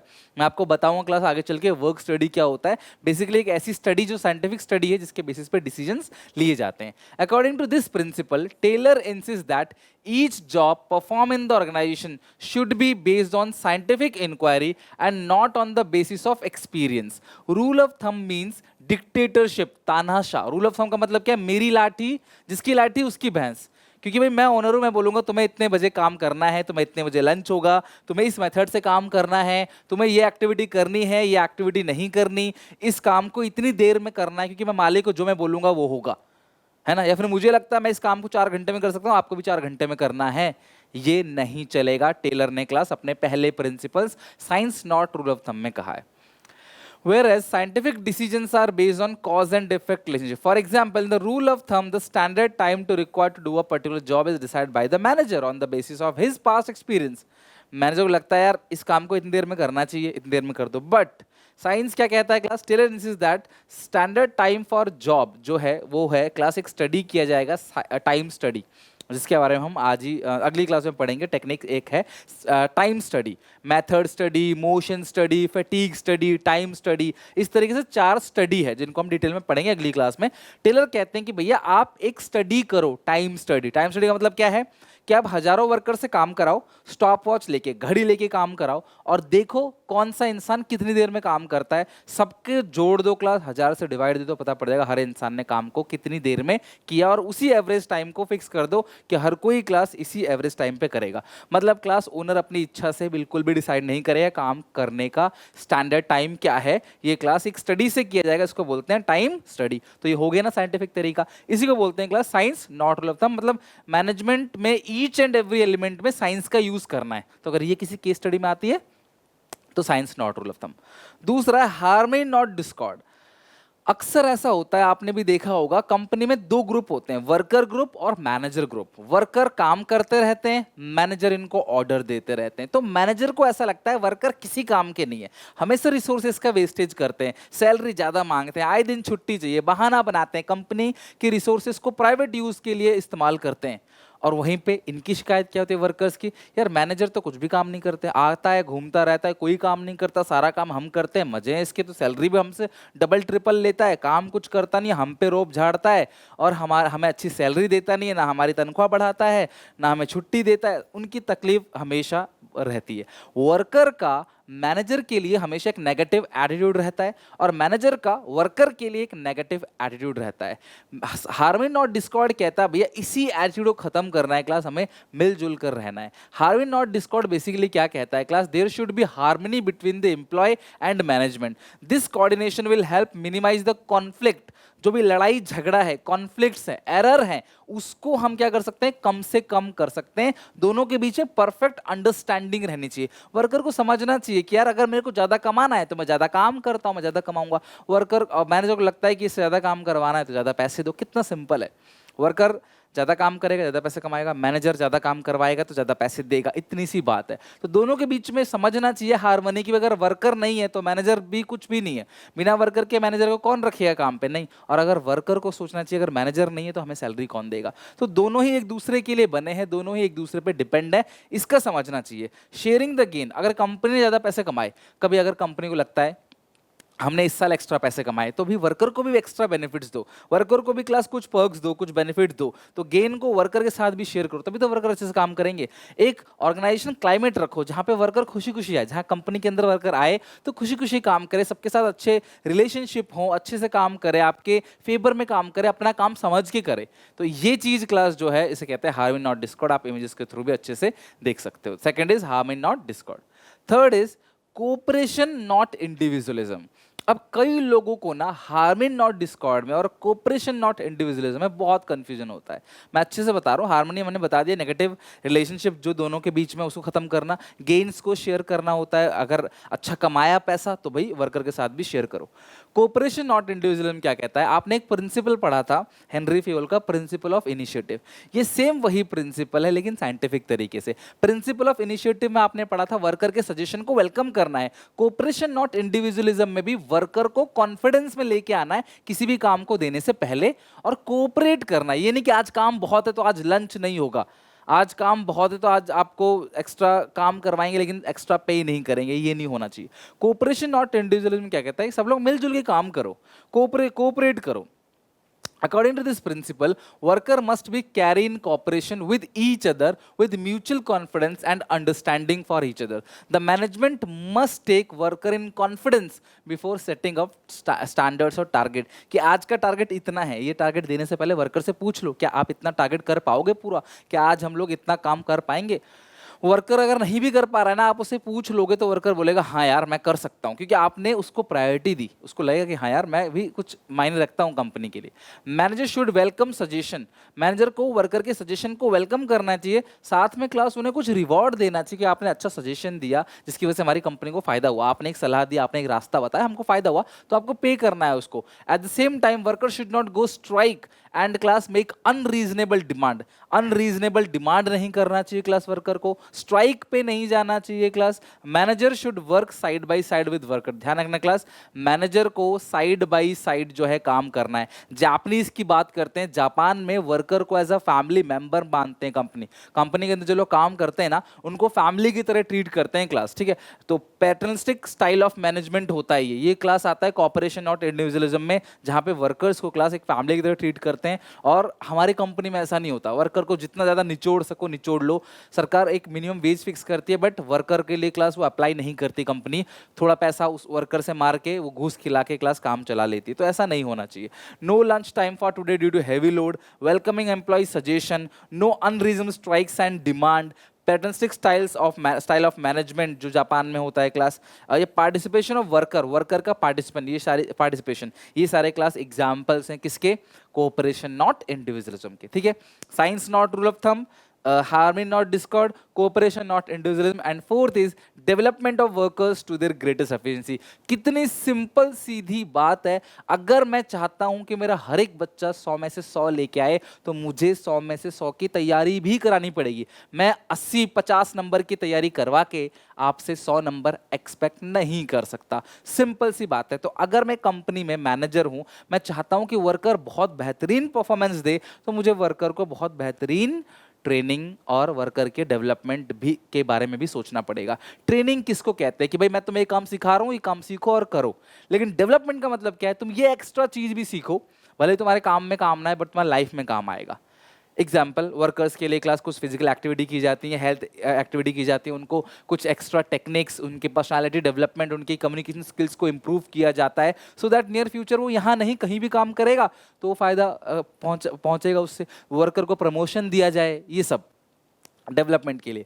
Development of workers to their greatest efficiency, अगर आप चाहते हो वर्कर अपनी ग्रेटेस्ट एफिशिएंसी से परफॉर्म करे तो भैया वर्कर का डेवलपमेंट जरूरी है। According to this principle, the efficiency of each and every person should be taken are class right from his selection. अच्छे वर्कर को सिलेक्शन करो, उनको ट्रेनिंग दो अच्छे से, अल्टीमेटली काम अच्छे से करेगा, सैलरी अच्छी दो। A proper arrangement of everybody training should be made. Company should try to update the knowledge, worker की नॉलेज को टाइम टू टाइम अपडेट करो। कई सारी कंपनी क्लास अभी हाल फिलहाल में देखोगे, दिल्ली सरकार ने अपने टीचर्स को बाहर भेजा, अलग अलग कंट्री में भेजा, जाओ वहाँ पे देखो वहाँ पे क्या टेक्नोलॉजी चल रही है, उसको सीख के आओ। तो ये उनका ही फायदा हुआ ना टीचरों का, उनको पता चला अच्छा ऐसे बस सिखा सकते हैं बच्चों को, ऐसे बेहतरीन देशों में पढ़ाया जाता है, हम भी ऐसे ही पढ़ाएंगे, तो वो डेवलपमेंट करेंगे एजुकेशन सिस्टम को। तो अगर आप चाहते हो कि आपका एम्प्लॉय अच्छे से परफॉर्म करे तो भैया क्लास प्रमोशनल अपॉर्चुनिटी देनी पड़ेगी, उनको मौका देना पड़ेगा प्रमोशन हो। ऐसी कंपनी में काम करता हूँ जहाँ पे प्रमोशन किसी का होता ही नहीं है, तो फायदा क्या काम करने का। तो प्रमोशनल अपॉर्चुनिटी दो कि काम अच्छे से करोगे, देखो तो प्रमोशन होगा, तभी तो उसके अंदर एक आग लगी रहेगी ना काम को अच्छे से करने की, अदरवाइज वो काम अच्छे से क्यों करेगा। एंड ऑल्सो जॉब सिक्योरिटी, उसको जॉब सिक्योरिटी भी लगनी चाहिए कि हाँ यार मेरी जॉब यहाँ पे सिक्योर है, मैं परमानेंट एम्प्लॉय हूँ, मैं एक फॉर्मल सेक्टर में काम कर रहा हूँ, जब मर्जी जब मुझे निकाल नहीं सकती कंपनी। तो कंपनी को जब जब एम्प्लॉय को लगेगा कि ये जॉब सिक्योर है मेरी, तो वो काम अच्छे से करेगा। हालांकि इससे कुछ डिमेरिट भी है। सरकारी जॉब में क्या होता है, सरकारी ऑफिस को पता होता है भी कोई हमें निकाल नहीं सकता, तो कई बार वो क्लास काम नहीं करते। This will ensure greatest efficiency and prosperity for both workers and company. तो अगर तुम चाहते हो कि तुम्हारे वर्कर अच्छे से काम करे, उनको प्रॉपर ट्रेनिंग दो, उनके डेवलपमेंट की बात करो, उनको अच्छा पे करो, प्रमोशनल अपॉर्चुनिटी दो उनको, डेफिनेटली वो अच्छे से काम करेंगे। उनकी नॉलेज को अपडेट करो, उनको लेटेस्ट टेक्नोलॉजी पे काम करवाओ, अच्छे से काम करेंगे, उनका डेवलपमेंट होगा और आपका भी फायदा होगा। राइट, सो ये हो गया क्लास 4 चौथा principle. Scientific techniques of Taylor. Taylor ने कुछ टेक्निक्स दिए थे जिनके बारे में क्लास हम पढ़ेंगे, और एक एक करके सारे टेक्निक्स को देखते हैं। सबसे पहली टेक्निक है फंक्शनल फॉरमैनशिप। फंक्शनल फॉरमैनशिप कहता है, अकॉर्डिंग टू टेलर, बिजनेस के अंदर बहुत सारे काम होते हैं और एक एक्सपर्ट जो है वो इतना, मतलब कि उसे हर फील्ड की नॉलेज नहीं है। समझ रहे हो, जो एक एक्सपर्ट है उसे हर फील्ड की नॉलेज नहीं है। तो ये कहते हैं कि जो बॉस होने चाहिए वो एक से ज्यादा होने चाहिए, 8 बॉसेस। ये कहते हैं 8 बॉस होने चाहिए क्लास, सो दैट हर एक बॉस अपनी फील्ड में एक्सपर्ट हो और अपनी फील्ड में क्लास वो लोगों को गाइड कर सके। तो यहाँ पे फंक्शनल फॉरमैनशिप में according to Taylor, factory should be divided into 2 department. Factory के अंदर 2 डिपार्टमेंट है। पहला है क्लास प्लानिंग डिपार्टमेंट। इनका काम क्या है, सिर्फ और सिर्फ प्लान करना, दिमागी काम करना, एनालिसिस करना, फॉरकास्टिंग करना। ये फ्री फ्रॉम वर्क है, मतलब इनको फिजिकल एक्टिविटी नहीं करनी, इनको मेंटल एक्टिविटी करनी है। एंड प्रोडक्शन डिपार्टमेंट, दूसरा है क्लास प्रोडक्शन डिपार्टमेंट। पहला है प्लानिंग डिपार्टमेंट, दूसरा है प्रोडक्शन डिपार्टमेंट। अब इस डिपार्टमेंट के अंदर इन्होंने 4 अलग अलग हेड बना दिए और प्रोडक्शन डिपार्टमेंट में भी 4 अलग अलग हेड बना दिए। यानी कि ये क्या कहते हैं क्लास, देखो एक तरीके से जो प्रिंसिपल है ना, एक प्रिंसिपल का वायलेशन है। आप याद करो, आपने हेनरी फेयोल के जो 14 प्रिंसिपल पढ़े थे, उनमें से एक प्रिंसिपल का ये वायलेशन है, वो है यूनिटी ऑफ कमांड। उसमें पढ़ा था आपने एक बॉस की सुनो, लेकिन यहाँ पे एक बॉस नहीं है, यहाँ 4 अलग अलग बॉस बना दिए। Taylor felt that worker must class before from class, यानी कि वर्कर जो है वो क्लास अलग रहना चाहिए, किससे, प्लानिंग से। वर्कर को भैया सिर्फ और सिर्फ क्या करना है क्लास, वर्कर को काम करना है, उसको प्लानिंग से दूर रहना चाहिए, ठीक है, अवे फ्रॉम प्लानिंग। और क्लास उनको जो वर्कर्स हैं उनको प्लानिंग से दूर रहना चाहिए, और जो प्लानर्स हैं उनको काम से दूर रहना चाहिए, बिकॉज ये दोनों का अलग अलग काम है। इनका काम है क्लास मेंटल एक्सरसाइज, जबकि इनका काम क्या है क्लास, इनका काम है फिजिकल एक्टिविटी करना, फिजिकली काम करना। They must concentrate on work and production. Planning department should focus on planning, policy, strategy बनाना, है ना, ये सब चीजें। To develop specialisation in both department, Taylor suggested. इन डिपार्टमेंट में स्पेशलाइजेशन रखने के लिए टेलर ने क्लास बोला इसमें 4 एक्सपर्ट होने चाहिए, इसमें भी 4 एक्सपर्ट होने चाहिए, क्योंकि एक एक्सपर्ट नहीं होता, सब काम को एक नहीं कर सकता। देखो जैसे यहाँ पे 4 है, तो प्लानिंग डिपार्टमेंट में ये रहे 4 एक्सपर्ट, ऑपरेशन डिपार्टमेंट में ये रहे 4 एक्सपर्ट, 4 एक्सपर्ट। तो सबसे पहला जो है ये है रूट क्लर्क। प्लानिंग डिपार्टमेंट में ये 4 एक्सपर्ट है। मैं आप सबसे रिक्वेस्ट करता हूं, आप भी कमेंट सेक्शन में इसे अच्छे से लर्न करो, इसे लिख के दिखाओ। प्लानिंग डिपार्टमेंट में सबसे पहला रूट क्लर्क। रूट क्लर्क वो इंसान होता है जो आपको रास्ता दिखाता है कि भैया आपको कैसे कैसे काम करना है। इसने पूरा प्री डिटरमाइंड स्टेप्स बना दिए क्लास कि आपको काम कैसे कैसे करना है। इंस्ट्रक्शन कार्ड क्लर्क आपको इंस्ट्रक्शन देगा, आपके साथ साथ चलेगा, अच्छा देखो अब ऐसे करो, फिर आपके साथ आगे जाएगा, अब ऐसे करो। इसने पूरा प्लान सेट कर दिया, रूट बना दिया, ये रूट पे आपके साथ चलेगा। और ये जो क्लास है बॉस, ये बॉस चेक करेगा टाइम और कॉस्ट को, काम समय पे कर रहे हो कि नहीं कर रहे, रिसोर्सेज का वेस्टेज तो नहीं कर रहे। अगर आपको 50 रुपए का बजट मिला था तो ये सामान आपने 50 रुपए का ही बनाया है या 60 रुपए खर्च कर दिए इसके पीछे, समझ रहे हो। अगला क्लास डिसिप्लिन चेक करेगा क्लास, काम डिसिप्लिन तरीके से हुआ है कि हुआ है या नहीं हुआ है। काम को जब आपने किया है तो उसे डिसिप्लिन तरीके से किया कि नहीं किया, उस चीज को चेक करेगा। काम होना जरूरी है लेकिन डिसिप्लिन से होना भी जरूरी है। एग्जाम्पल, एक डॉक्टर ऑपरेशन कर रहा है, ऑपरेशन का सक्सेसफुल होना जरूरी है लेकिन डिसिप्लिन के साथ, यानी दारू पी के आप ऑपरेशन कर रहे हो, नशा करके आप ऑपरेशन कर रहे हो, जो कबीर सिंह मूवी में आपने इस चीज को देखा भी था, फाइन भी लगता है उनके ऊपर और जेल भी हो सकती है। तो ये 4, सबसे रास्ता दिखाता है रूट क्लर्क, रास्ता दिखाएगा भाई ऐसे ऐसे करना है, रूट क्लर्क कहानी तरह याद करो, रास्ता दिखाएगा रूट क्लर्क, रास्ते में साथ चलेगा इंस्ट्रक्शन कार्ड क्लर्क, और कॉस्ट और टाइम दिखेगा कॉस्ट एंड टाइम क्लर्क, और काम डिसिप्लिन तरीके से हुआ है कि नहीं, प्रॉपर तरीके से हुआ है कि नहीं क्लास, उस चीज को डिसिप्लिन चेक करेगा भाई जो काम हुआ एक्चुअली में प्रॉपर तरीके से हुआ कि नहीं हुआ। अभी ऑपरेशन डिपार्टमेंट, दो डिपार्टमेंट सेपरेट किया था ना टेलर ने, प्रोडक्शन डिपार्टमेंट को ऑपरेशनल डिपार्टमेंट बोलते हैं और ये प्लानिंग डिपार्टमेंट। इनमें भी 4 बॉस हैं, 4 अलग अलग हेड हैं, 4 अलग अलग एक्सपर्ट्स हैं। इनमें क्या है, गैंग बॉस। गैंग बॉस वो बॉस है जो तुम्हारे लिए हर एक चीज अरेंज करके रखेगा। एज ए एम्प्लॉय जब मैं कंपनी में जाता हूं तो मशीन्स, रॉ मटेरियल सब कुछ अवेलेबल रहता है। वो अवेलेबल कराना काम इनका है कि वर्कर आएगा, वर्कर सीधे काम करेगा, उसकी टेंशन नहीं है रॉ मटेरियल कहां से आएगा, उसकी टेंशन ये है कि सब कुछ रखा है, अब मैं काम करना स्टार्ट करता हूं। स्पीड बॉस ये चेक करेगा भाई जो काम हो रहा है वो करेक्ट स्पीड से हो रहा है कि नहीं। एक दिन में एक वर्कर को 10 यूनिट बनाना है तो 10 से कम तो नहीं बना रही, ये चेक करेगा, क्योंकि वर्कर टाइम पास करते हैं कंपनी के अंदर बहुत सारे, तो ये चेक करता है स्पीड। अगला है रिपेयर बॉस। अगर किसी मशीन में खराबी आ गई तो ये नहीं बोलेंगे मशीन रिपेयर में जाएगा 10 दिन में आएगा, तब तक वर्कर 10 दिन खाली बैठा रहेगा क्या, नहीं भैया रिपेयर बॉस कंपनी के अंदर ही होता है, तुरंत जाके ठीक करेगा मशीन्स को। वो खराबी होगी तुरंत ठीक होगा, ऐसा नहीं घर का रेफ्रिजरेटर खराब हो गया वो आएगा 10 दिन में ठीक करेगा, नहीं इंस्टेंटली ठीक होगा। रिपेयर बॉस का काम है कोई भी चीज खराब होती है उसको रिपेयर करना। इंस्पेक्टर क्लास क्यूसी होता है, क्वालिटी चेकर। ये चेक करेगा भैया कि क्वालिटी जो प्रोडक्ट में होनी चाहिए वो बनाई कि नहीं बनाई। सामान वर्कर ने बनाया पर वो क्वालिटी है कि नहीं जो क्वालिटी हम ग्राहक को देते हैं। आपने ब्रांडेड चीज देखी होंगी, सब एक जैसा रहता है, सबकी क्वालिटी अच्छी रहती है। सो ये क्वालिटी इंस्पेक्टर है, ये क्वालिटी को चेक करता है प्रोडक्ट जो बना है ये क्वालिटी इसकी अच्छी है कि नहीं है, जो क्वालिटी हमने डिसाइड की है वो है कि नहीं, अप टू मार्क है कि नहीं, स्टैंडर्ड्स का सेट है कि नहीं, राइट। तो फंक्शनल फॉरमैनशिप में सिंपल सी बात है, एफडब्ल्यू टेलर ने कहा है 2 डिपार्टमेंट बना दो, planning department, operation department. Planning department को ऑपरेशन का काम नहीं करना, ऑपरेशन डिपार्टमेंट को प्लानिंग का काम नहीं करना, दोनों का काम अलग अलग है, दोनों को अपने काम पे फोकस करना है। बट क्योंकि एक एक्सपर्ट नहीं होता क्लास जो सारी चीज सारी फील्ड में एक्सपर्ट हो, तो उन्होंने 4 एक्सपर्ट प्लानिंग में, 4 एक्सपर्ट ऑपरेशन डिपार्टमेंट में रखे हुए हैं और उन चारों का नाम क्लास यहाँ लिखा हुआ है, 4 4 8 एक्सपर्ट्स। और ये सब आपको अच्छे से लर्न होना चाहिए, right. Next, standardisation and simplification of work. Taylor का कहना है कि आप जो प्रोडक्ट बना रहे हो ना उसका एक स्टैंडर्ड होना चाहिए। मेरी बात समझना, 50 रुपए की घड़ी भी आती है, 500 की घड़ी भी आती है, 5000 की घड़ी भी आती है, 50,000 की घड़ी भी आती है, 5 लाख की घड़ी भी आती है और 5 करोड़ की घड़ी भी आती है। सब टाइम दिखाती है लेकिन सबका जो क्वालिटी है वो अलग है। 500 वाली घड़ी को बनाने के लिए जो रॉ मटेरियल यूज किया गया है, जिसकी मार्केटिंग जैसी की गई है, और 5 करोड़ को 5 करोड़ की घड़ी बनाने के लिए जो मार्केटिंग की है, जो रॉ मटेरियल यूज किया गया है, जो हर एक सामान उसके अंदर यूज किया गया है, बिल्कुल डिफरेंट है। तो आप कैसा स्टैंडर्ड रखना चाहते हो अपने प्रोडक्ट का, मेरी बात समझ रहे हो क्लास। सारी घड़ी एक जैसा टाइम बताती है क्लास, पर आपके हाथ में जो घड़ी है वो आपका टाइम बताती है कि आपका हाल कैसा चल रहा है। अगर आप 5 लाख की घड़ी पहन रहे हो तो वो आपका समय बताती है कि भाई आपका समय कैसा चल रहा है, राइट। सो कहने का मतलब क्या है, ये कहते हैं भाई प्रोडक्ट का जो स्टैंडर्ड है ना वो आपको मेंटेन करना है कि आप किस स्टैंडर्ड का सामान बनाते हो। एग्जाम्पल के तौर पर बहुत सारे सामान है, बहुत नमक भी ले लो, 10 रुपये का आता है, 20 का आता है, 50 का, 100 का, 200 का भी आता होगा, ठीक है। उसी से कोई भी चीज़ ले लो, कोई कपड़ा ही ले लो। अब मान लो एक शर्ट है जो 500 रुपये की भी आती है, एक शर्ट 5000 की भी आती है, तो दोनों में क्या है, क्वालिटी डिफरेंस है। तो वही चीज क्लास भी आप कैसी क्वालिटी में डील करना चाहते हो। Scientific management always insist on maintaining quality standard should be maintain from beginning selection of tool. अब हर चीज, अब सुनो मेरी बात को, हर चीज, अब जो 500 का शर्ट सिल रहा है उसकी सिलाई मशीन सस्ती होगी, लेकिन जो 5000 की शर्ट सिल रहा है उसकी सिलाई मशीन महंगी होगी, उसके टूल, उसके फैब्रिक, उसका धागा सब अलग होगा, right. Equipment, raw material and machines, ठीक है। स्टैंडर्ड साइज क्या स्टैंडर्ड साइज होगा, वेट क्या रखेंगे, ये सब चीज क्या डिसाइड करना, दिस इज कॉल्ड स्टैंडर्डाइजेशन।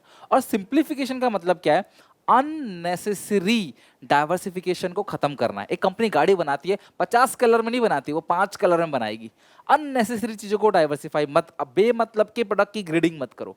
4-5 चीज बनाओ, ठीक है, बहुत सारे मत बनाओ, खर्चा आएगा, बिकेगा भी नहीं।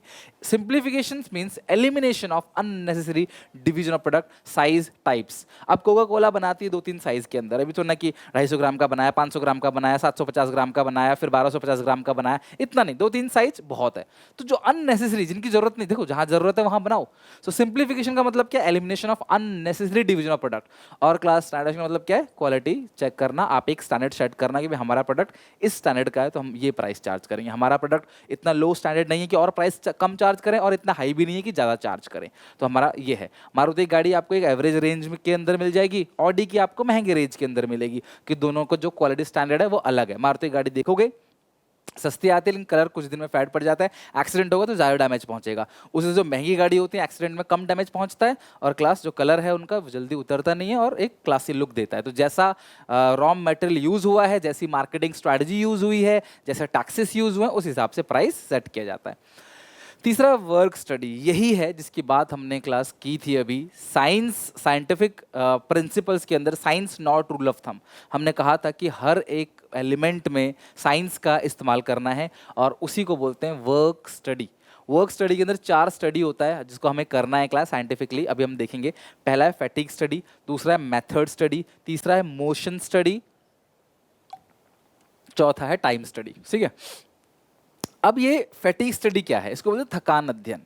सीधी सीधी बात है, जब ऑर्गेनाइजेशन में कोई भी वर्कर काम करेगा तो एक फिक्स टाइम के बाद वो थकना स्टार्ट कर जाएगा, और जो थकेगा तो उसकी एफिशिएंसी लो होती चली जाएगी, उसको ब्रेक चाहिए होगा। अगर मैं ये वीडियो 20-25 मिनट की बना रहा हूँ तो मैं बिल्कुल एनर्जेटिक रहता हूँ, लेकिन अगर यही वीडियो मेरी 2 घंटे की हो, 3 घंटे की हो, तो मैं थकना स्टार्ट करूंगा, थोड़ा डलनेस आएगा, वॉइस लो हो जाएगी, तो मैं क्या बोलूँगा? ब्रेक, कि मुझे थोड़ी देर का ब्रेक चाहिए, सो दैट मैं फिर से एनर्जेटिक हो जाऊँ और अच्छे से पढ़ाऊँ। है ना, आप भी खुद आप भी पढ़ोगे कंटिन्यू, तो आपको भी ब्रेक चाहिए, हर पीरियड में आपको ब्रेक चाहिए होता है, राइट? उसी तरीके से तो फैटिग स्टडी क्या कहता है कि एक ऐसी स्टडी करो जिससे हम पता कर सकें कि इंसान कितनी देर में थक जाते हैं। अब ये मालिक डिसाइड नहीं करेगा कि मैं मालिक हूं, मैं 1 घंटे में थक जाता हूं तो मैं 1 घंटे बाद ब्रेक दे दूं, नहीं। आपको एक स्टडी करनी पड़ेगी, इसको बोलते हैं फैटिग स्टडी, थकान अध्ययन। It is conducted to find out the frequency of rest interval. कितनी रेस्ट इंटरवल दोगे, एक रेस्ट इंटरवल कितनी देर का होना चाहिए, और ऐसे कितने रेस्ट इंटरवल दोगे, इस चीज को डिसाइड करना। So there is always need for rest interval, so these are decide with the help of a scientific approach called fatigue study. To conduct fatigue study, कैसे कंडक्ट किया जाए क्लास? ऑब्जर्व करो एक वर्कर को कि वो on an average कितनी देर में थक जाता है। स्टॉप वॉच घड़ी लेके हजारों वर्कर से काम कराओ, घड़ी लेके देखो कौन कितनी देर में थकना शुरू कर रहा है, और उस सारे टाइम को लेके एक एवरेज टाइम बना दो कि भाई ये आपका एक एवरेज टाइम है, आपको इस 2 घंटे बाद ब्रेक मिलेगा। फिर उस ब्रेक में देखो कि ब्रेक के बाद फिर से कितनी देर में वो एनर्जाइज हो जा रहे हैं फिर से, क्योंकि फिर वो एनर्जेटिक हो जाएंगे, फिर काम करेंगे। और फिर उस टाइम का एवरेज निकालो कि हाँ भैया ये रेस्ट इंटरवल कितनी देर का होना चाहिए। उसके बाद फिर अगेन वो दोबारा थकेंगे, फिर दोबारा रिसर्च करो। मतलब अपनी मर्जी से मत करो कि नहीं सर इतना, आप वर्कर को बैठाओ, देखो, और फिर उस हिसाब से सेट करो। अगर आप ये एवरेज सेट करोगे तो ये क्या होगा क्लास, आपका बेस्ट माना जाएगा। इसी को बोलते हैं class fatigue study. Then as per the job note down the time, वही टाइम नोट करो क्लास जब वर्कर थकना स्टार्ट कर रहा है। क्लास एफिशिएंसी देखो कब उनका क्लास डिक्रीजिंग हो रहा है, अब उनको ब्रेक दो। सिमिलरली क्लास आपका रेस्ट इंटरवल कितने होने चाहिए, कितनी देर का होना चाहिए, सब क्लास फैटिग स्टडी से ही डिसाइड किया जाएगा, जो वर्क स्टडी का पार्ट है। Work study is the sum of fatigue study, method study, motion study and time study. अगला है मेथड स्टडी, बहुत सिंपल है। किसी भी काम को करने के अलग अलग मेथड होते हैं। FW टेलर कहता है कि उस मेथड को मत सिलेक्ट करो जो तुम्हें अच्छा लगता है, जो तुम समझते हो, जो तुम्हारा पास्ट एक्सपीरियंस है। तुम एम्प्लॉय को बोलो इस मेथड से भी करो, इस मेथड से भी करो, इस मेथड से भी करो, जो मैं खुद इस्तेमाल करता हूँ। अब मेथड मान लो क्लास, अगर मैं अकाउंट्स की बात करूं, अकाउंट्स में मैंने आपको एक मेथड पढ़ाया था, वेटेड एवरेज प्रॉफिट मेथड। ठीक है, उसमें मैंने बताया था क्लास कि भैया आप या तो एवरेज प्रॉफिट में से एक बार घटा दो सैलरी एम्प्लॉय पार्टनर्स की, या हर साल में से अलग अलग घटाओ। आंसर दोनों से सेम आना है। मैंने आपको दोनों मेथड बता दिए, अब आपकी मर्जी, जो आपको आसान लगता है वो आप फॉलो कर लो। उसी तरीके से क्लास वर्कर से इस मेथड से भी काम कराया जाता है, दूसरे मेथड से भी काम कराया जाता है, जिससे समय कम लगा, जिससे हमारा रिसोर्सेज का कम वेस्टेज हुआ, उसी मेथड को फाइनलाइज कर देंगे। फिर आगे आने वाले टाइम में उस बेसिस पे उसी मेथड को लगा के काम करवाएंगे। ये नहीं कि मेरी इच्छा जो है, तो इसको बोलते हैं क्लास आपका मेथड स्टडी। अगला है टाइम स्टडी, बहुत इंपॉर्टेंट है। सबसे ज़्यादा अगर कोई चीज़ आती है तो वो टाइम स्टडी है। टाइम स्टडी बेसिकली इसलिए किया जाता है ताकि हम ये जान सके कि कौन सा काम कितनी देर में होगा, और इसका डिसीजन इसी स्टडी से किया जाता है, ना कि मालिक की इच्छा से। The technique of time study, और ये टेक्निक है। आपको पूछेगा साइंटिफिक टेक्निक तो आप ये सब बताओगे, आपको पूछेगा साइंटिफिक प्रिंसिपल्स तो 4 प्रिंसिपल्स जो बताए थे वो बताओगे। क्वेश्चन ढंग से पढ़ना पड़ेगा, पूछ क्या रहा है, साइंटिफिक पूछ रहा है या नॉर्मल पूछ रहा है। नॉर्मल में 14 प्रिंसिपल फ्योल के, साइंटिफिक में प्रिंसिपल पूछ रहा है या टेक्निक पूछ रहा है। प्रिंसिपल 4 हैं, टेक्निक क्लास आप पढ़ रहे हो। Standard time to required to perform a job, किसी भी काम को करने का एक स्टैंडर्ड टाइम जो है वो कितना लगता है। Setting up standard target for workers, workers के लिए टारगेट सेट करना, determining the number of workers required to perform a job, किसी भी काम को करने के लिए कितने लोगों की जरूरत है, categorising the workers in efficient and class, efficient and inefficient category, यानी क्लास आप कैटेगराइज करो वर्कर्स को, कौन हमारा एफिशिएंट वर्कर है, कौन हमारे इनएफिशिएंट वर्कर है, यानी क्लास इससे ये भी पता चल जाता है कौन एफिशिएंट है जो काम को समय पूरा करके दे रहा है, कौन इनएफिशिएंट है जो काम को समय पे पूरा करके नहीं दिया जा रहा। तो कितने लोगों की जरूरत है ये कहां से पता चलता है क्लास?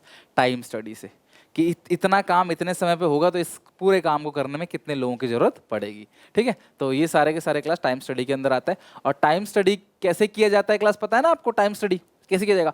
वर्करों को क्लास सबको बिठा दिया जाएगा, सब काम करो, स्टॉप वॉच घड़ी लेके, है ना, किसने काम कितनी देर में किया, किसी ने 1 घंटे में, किसी ने आधे घंटे में, किसी ने 45 मिनट में, किसी ने 55 मिनट में, किसी ने 60 मिनट में, यानी 1 घंटे में, किसी ने 1 घंटा 5 मिनट, किसी ने 1.5 घंटे में, और सब टाइम का लेके एवरेज निकाल दो और उसी टाइम स्टडी हो गया क्लास फिक्स कर दो, और हर एक वर्कर हो क्लास वही टाइम में काम करना है। This is called time study, right. Third का जो डी पार्ट है वो है मोशन स्टडी, गति अध्ययन। ये जो मेथड, ये जो टेक्निक है साइंटिफिक टेक्निक टेलर का, ये इसलिए किया जाता है ताकि वर्कर्स के प्रोडक्टिव और अनप्रोडक्टिव मूवमेंट्स को फाइंड आउट किया जा सके।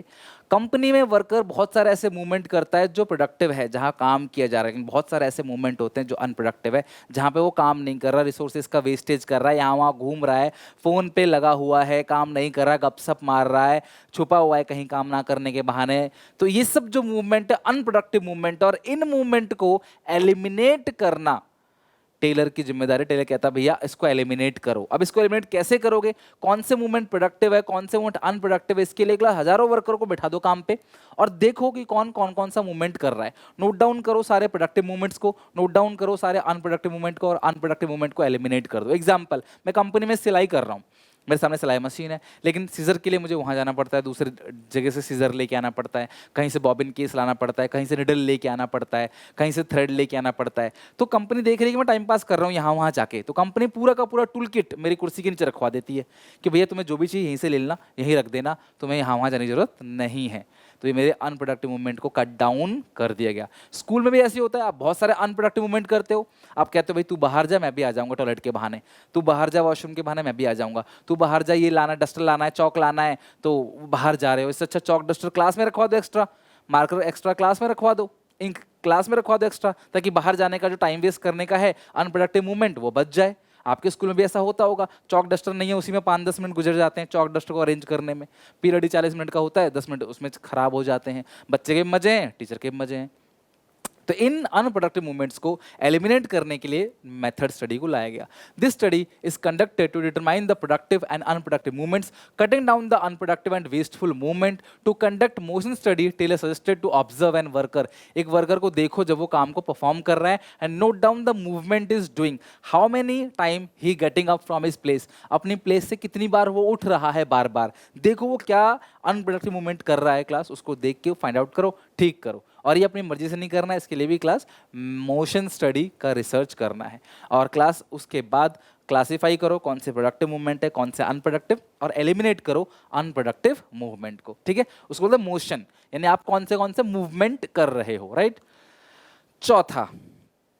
चौथा जो है वर्क स्टडी तीसरा था, अब चौथा जो टेक्निक है वो differential piece wage rate system. मेरे बात ध्यान समझना, दो दोस्त हैं, दोनों कंपनी में आते हैं, एक पूरी ईमानदारी से काम करता है, शिद्दत से काम करता है, एक दूसरा टाइम पास करता है, दोनों को सैलरी मिलती है बराबर। तो जो टाइम पास करता है वो हंसी उड़ाता है, मजाक उड़ाता है, अरे यार तू इतना काम करता है देख तब भी तेरे को बराबर पैसा मिलता है, मैं मजे लेता हूँ मुझे भी उतना पैसा मिलता है। सबसे बड़ा नुकसान है ये, कल को वो बोलेगा अरे यार सही कह रहा है भाई, मैं भी क्यों मेहनत से काम करूँ, मैं भी लोट मारूंगा, मैं भी मजे लूंगा, टाइम पास करूंगा और बस जो है सैलरी मुझे भी उतनी मिलेगी। तो ये डबल नुकसान है, वो तो नहीं कर रहा जो करने वाला था वो भी नहीं कर रहा। तो कंपनी ने क्या कहा कि differential piece wage rate system, this is the strongest motivator, ये स्ट्रॉन्गेस्ट मोटिवेटर है, स्ट्रॉन्गेस्ट मोटिवेटर है। कहता है भाई जो कम काम करेगा उसे कम पैसा मिलेगा, जो ज्यादा काम करेगा उसे ज्यादा पैसा मिलेगा, जो ज्यादा पीस बनाएगा उसे ज्यादा पैसा मिलेगा। यानी एक टारगेट सेट करते हैं, ये टारगेट है, ये टारगेट है, जो इतना काम करता है उसको इस रेट से पैसा मिलेगा, जो इससे ज्यादा काम करेगा उसको डबल ट्रिपल रेट से पैसा मिलेगा, ताकि लोग सोचे कि हम ज्यादा काम करें तो हमें ज्यादा पैसा मिलेगा, और जो कम काम करेगा इससे उसको कम रेट में मिलेगा पैसा। तो सिंपल सी बात है, एक सेट कर दिया लिमिट, उससे ज्यादा काम करेगा ज्यादा रेट मिलेगा, जो कम काम करेगा कम रेट मिलेगा, सीधी सीधी बात है। इसमें क्या है, अभी सोचेगा अरे यार इसको ज्यादा पैसा मिल रहा है काम कर रहा है तो मैं लौटूंगा लौटूंगा नहीं, मैं और काम करूंगा तो मुझे भी ज्यादा पैसा मिलेगा क्योंकि मुझे कम पैसा मिल रहा है, और पहले ऐसा नहीं हो रहा था। तो ये स्ट्रॉन्गेस्ट मोटिवेटर, सीधी सी बात है।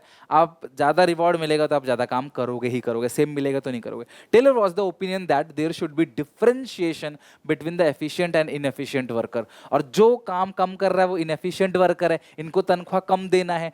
जो ज्यादा कर रहा है वो एफिशिएंट वर्कर है, इसको तनख्वाह ज्यादा देना है। अभी हमने जो पहले पढ़ा वो एक्टिविटी के लिए था, मूवमेंट के लिए था, productive movement unproductive movement, motion study. Differential piece wage rate system किसके लिए है, डिफरेंस करने के लिए एफिशिएंट और इनएफिशिएंट वर्कर। जो एफिशिएंट वर्कर है काम को समय पर पूरा कर रहा है उसको रिवॉर्ड मिलना चाहिए, और जो इनएफिशिएंट वर्कर है क्लास उसको कम पैसा मिलना चाहिए, सीधी सी बात है। So fair day work, wages per hour का wages into number of hours work, जो ज्यादा काम करेगा ज्यादा पैसे मिलेंगे, ज्यादा पीस बनाएगा ज्यादा पैसे मिलेंगे, जो कम पीस बनाएगा उसे कम पैसे मिलेंगे। So for this introduce different rate of ways payment for those who perform above the standard and those who perform below the standard. एक स्टैंडर्ड सेट किया, 100 यूनिट बनाना है दिन भर में, जो 100 बनाएगा उसको ये रेट मिलेगा, 100 से कम बनाएगा तो कम रेट मिलेगा, 100 से ज्यादा बनाएगा ज्यादा रेट मिलेगा। तो इस हिसाब से भी हर किसी को ज्यादा काम करना पड़ेगा, इसे पीस रेट भी कहते हैं। और लास्ट है class mental revolution. Mental revolution क्या है, हमने पहले भी पढ़ा था कि जो मैनेजर्स हैं और जो वर्कर्स हैं उन दोनों के बीच का जो नेगेटिव थिंकिंग है उसको दूर करना है, एहसास दिलाना है दोनों को कि भैया दोनों के बिना, एक दूसरे के बिना दोनों अधूरे हो। अगर मैनेजर नहीं है तो वर्कर को तनख्वाह नहीं मिलेगी, और वर्कर नहीं है तो क्लास मैनेजर की कंपनी ही बंद हो जाएगी, ओनर की कंपनी बंद हो जाएगी। दोनों एक दूसरे के लिए जरूरी है, दोनों को मिलजुल के काम करना चाहिए, नेगेटिव नहीं सोचना चाहिए। उसकी नेगेटिव की जो नेगेटिव थिंकिंग जो दोनों के बीच की है उसको हटाना, उसको चेंज करना मेंटल रेवोल्यूशन कहलाता है। The objective of this technique is to change the negative attitude. यहां पे नेगेटिव एटीट्यूड को चेंज करना है क्लास, मैनेजमेंट और वर्कर्स दोनों का जो एक दूसरे के लिए नेगेटिव एटीट्यूड उसे चेंज करना है। There should be cooperation between the workers and management, both should be realize that each one is important for both and had to change their thoughts for each other. This is known as mental revolution. भैया एक दूसरे के लिए जो तुम्हारा negative attitude है उसको positive attitude में कन्वर्ट करना इज मेंटल रेवोल्यूशन, राइट। तो यहाँ पे ये पूरा हो गया एंड।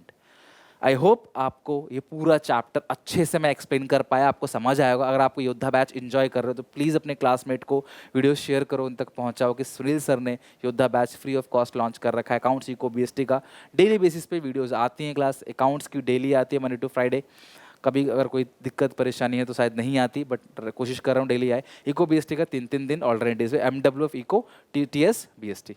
उम्मीद है क्लास आप सपोर्ट जरूर करोगे। बाकी मिलते हैं नेक्स्ट वीडियो में नए चैप्टर के साथ, तब तक के लिए take care, bye bye, God bless you.